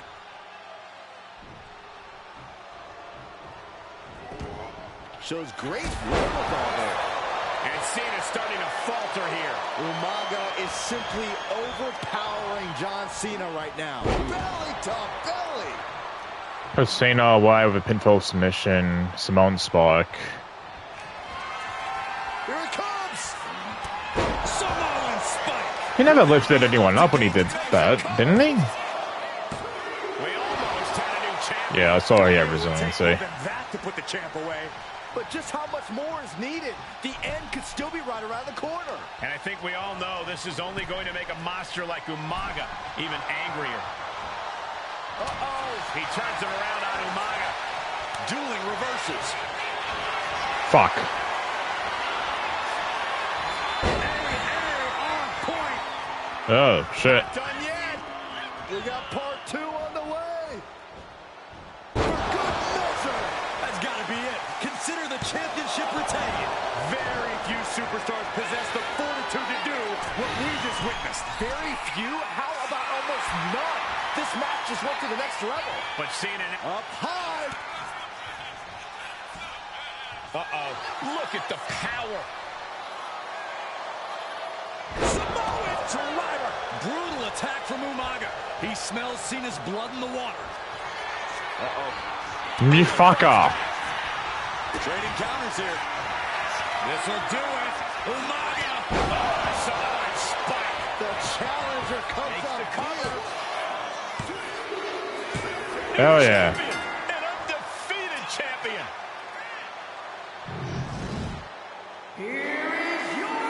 And they have him do the fucking generic wins championship pose. Umaga. This proves that truly no one can withstand Umaga. The Samoan bulldozer has wrecked his way straight to the WWE champion. Umaga. Hey, in WWE, things move really fast. If you aren't present in the moment, it can feel like a year goes by in only 2 or 3 minutes. That's why you always have to make time to make sure that you check. Hold on. Did I just hear myself say 3 minutes?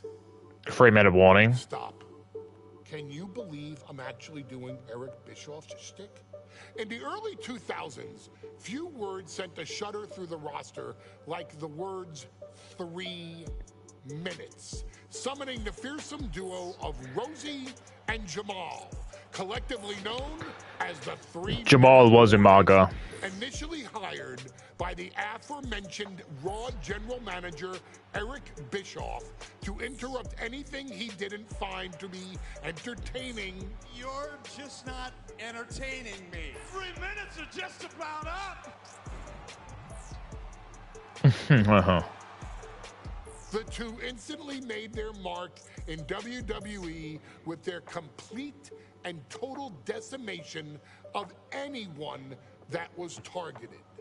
Their formula was really simple. 2 bruisers with surprising quickness who took pleasure in throwing opponents all around the ring with reckless abandon. And the trail of bodies left in their wake remains a testament to their devastation. Rosie, older brother of your tribal chief, Roman. Ah, yes, that's right. And Jamal, who would in time develop his skills further and take the name Umaga. Umaga, were about instant gratification. They treated matches like a race, seeing how much damage they could fit into the shortest time possible. The 3-minute warning with my brother and my cousin, it was just one of the coolest gimmicks of all time to me. It was catchy, you know what I mean? Like, you kind of knew what was happening. And I feel like we all remember when the 3-minute warning hit for the first time. You know, the whole Den TV area just lit up. Every match was a train wreck, as the two would use their size to overwhelm most opponents, coupling that with incredible tag team maneuvers. Was that Billy Gunn? To increase the carnage to its maximum levels. Well, Chuck. That approach, maximizing damage while minimizing time, was a 3-minute warning signature. The team itself saw its run in WWE last for a little over a year, but in that time managed to make such an impression with the WWE universe that it still resonates today. They are proof of the Rico? Was that their manager? can make if they capitalize on their opportunities, as 3-minute warning did every single time. It was a short-lived gimmick, but it was a really cool gimmick, and I just think it shows the versatility of, hey, if you need us to go out there and tell you a Broadway story, I'll cover 2 hours if you like. But if you need us to come out in 3 minutes to make an impact, we can do that too. But you gotta be really good to be thrown in there with the very, very best in the industry. I'm getting all pumped and proud, you know, for my brother and my cousin right now, just thinking about it. Here in the WWE 2K25 showcase, we have selected another team that embodies the same mindset in Akam and Razor the AOP. Oh, that's awkward now. These two look to inflict the most. That's a bit awkward now because they're not employed anymore. AOP happily dispatches when summoned. Like 3-minute warning, AOP features 2 Goliaths who will hurl your body from pillar to post before finally bringing it all to a most painful conclusion. That's Kurt Hawkins. It's up to you in this Extreme Rules contest to beat the AOP to the punch and showcase the Wrecking Crew approach that made 3-minute warning the premier bruiser squad in all of WWE. And don't worry, we will give you more than 3 minutes to make that perfectly clear. Imagine the match was just 3 minutes. Fact, take your time and enjoy dishing out. Is every objective got to be 3 minutes?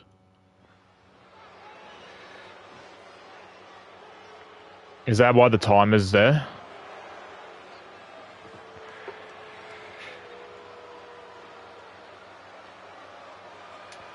AOP is here, ready to wreak havoc.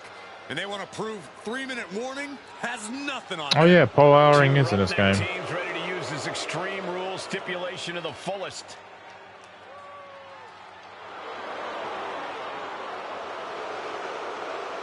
What was the use in bringing them back?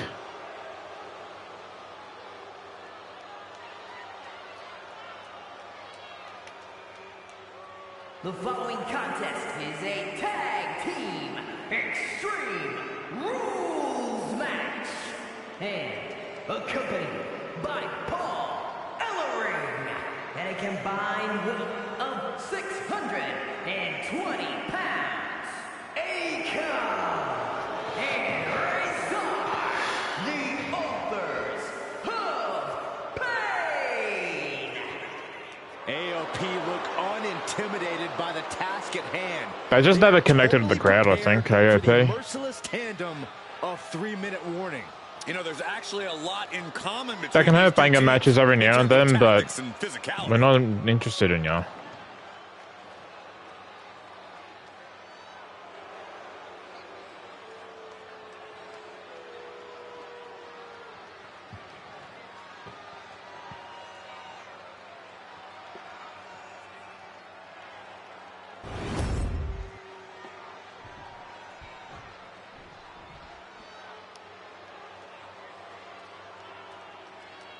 And guys, the authors of pain now have 3 minutes. And a combined weight of 770 pounds. Fuck me. Rosie and Jamal. 3-minute warning. Authors of Pain versus 3-minute warning is a recipe for brutality and ruthless carnage. And that's an irregular match, Cole. This is Extreme Rules. These two hit squads are going to tear each other apart. 3-minute warning made a career out of demolishing anyone who got in their way. Why would AOP be any different? Because that's exactly what AOP does too. They play the same game as 3-minute warning. Here we go with AOP and 3-minute warning going head-to-head. Oh, fuck. This is an Extreme Rules match, and it's a good thing it is, because neither one of these teams likes to play by the rules or limit their aggressive tendencies. There is nothing on the minds of these men except dealing as much Damn damage it. to one another as possible. Both 3-minute warning and the AOP excel at brutalizing their opponents and inflicting massive amounts of pain. But only one of them can be the best at it. We can safely predict that this is going to be an exceptionally gruesome and painful match to watch. Man, Rosie and Jamal, Akon and Razor representing the biggest, most imposing teams WWE has ever seen. Both teams don't care what the motive is, don't care who the target is. Their goal always remains the same, and that is complete destruction of the opposition. We call them equal opportunity ass kickers. The first few on the apron. And here comes Old Faithful. The steel chair is in hand. As the fight continues ringside, we may need to relocate soon. I'm already ahead of you. Grabbing my notes. Boom! Clothesline. Akon found himself in the wrong place there. Turns it around. Just look at the size of all these superstars. The ring had to be reinforced before this match. Over 1,300 combined pounds colliding. These men are so big and so thick, it's a challenge to wrap your arms around. So thick. It's really just best to find weapons weapons and whack away. Yeah, and there's plenty of... I don't know what Rosie's finisher is. DDT. Oh, man, he is fired up now. STO. Legs caught. What's Rosie's finisher? Okay, just another diving. Look out. No clue what he hopes to find out. Cool. Look at it. AOP just fell to their demise. He gets into the ring. Textbook scoop slam. Pay special attention to Rosie in this matchup. 6'5", 375 pounds. The man can run a 40-yard dash. He's got the shoulders down. This is it. And he stops the... Don't pin him just yet. I got to do me ejectors first. Drops the hammer right on the lower back. There's some power behind that punch. And the manager is searching under the ring. He can only be looking for something nefarious down there. Wrench in the arm. What's next? Pins the shoulders down. On a defiant kick out. Somehow still in this fight. Not down and out yet.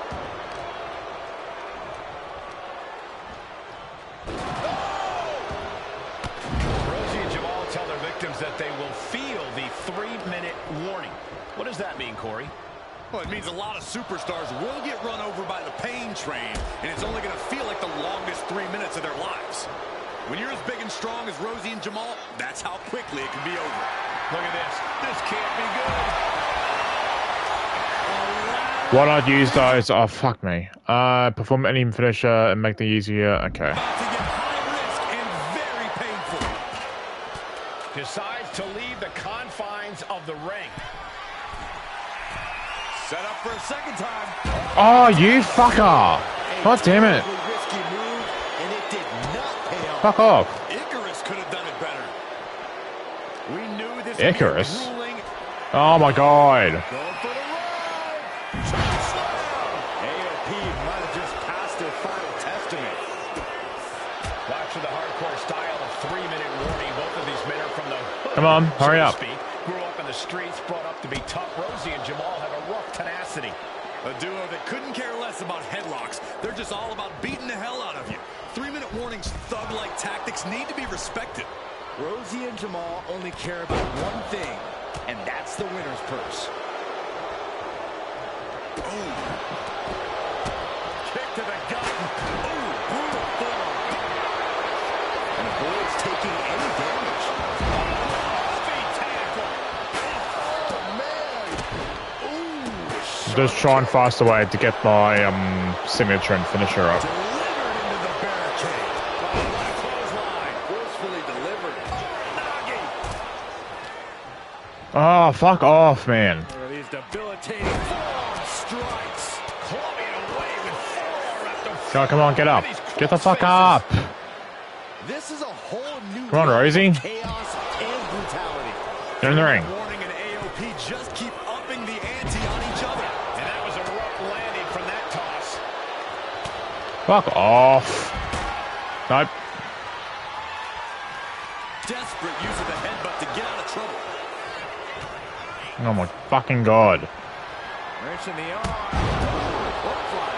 He's held up high. Please land this.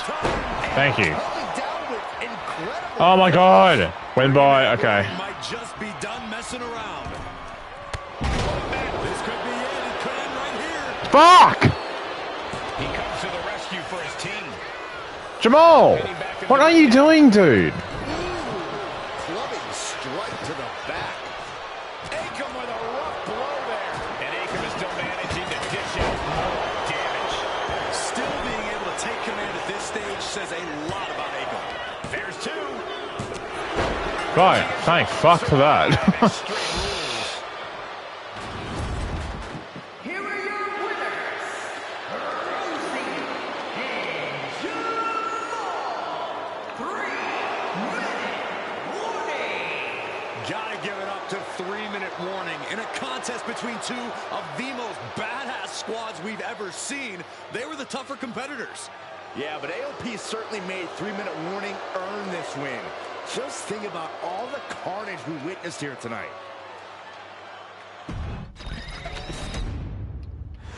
God, I was really hoping not to do that match again.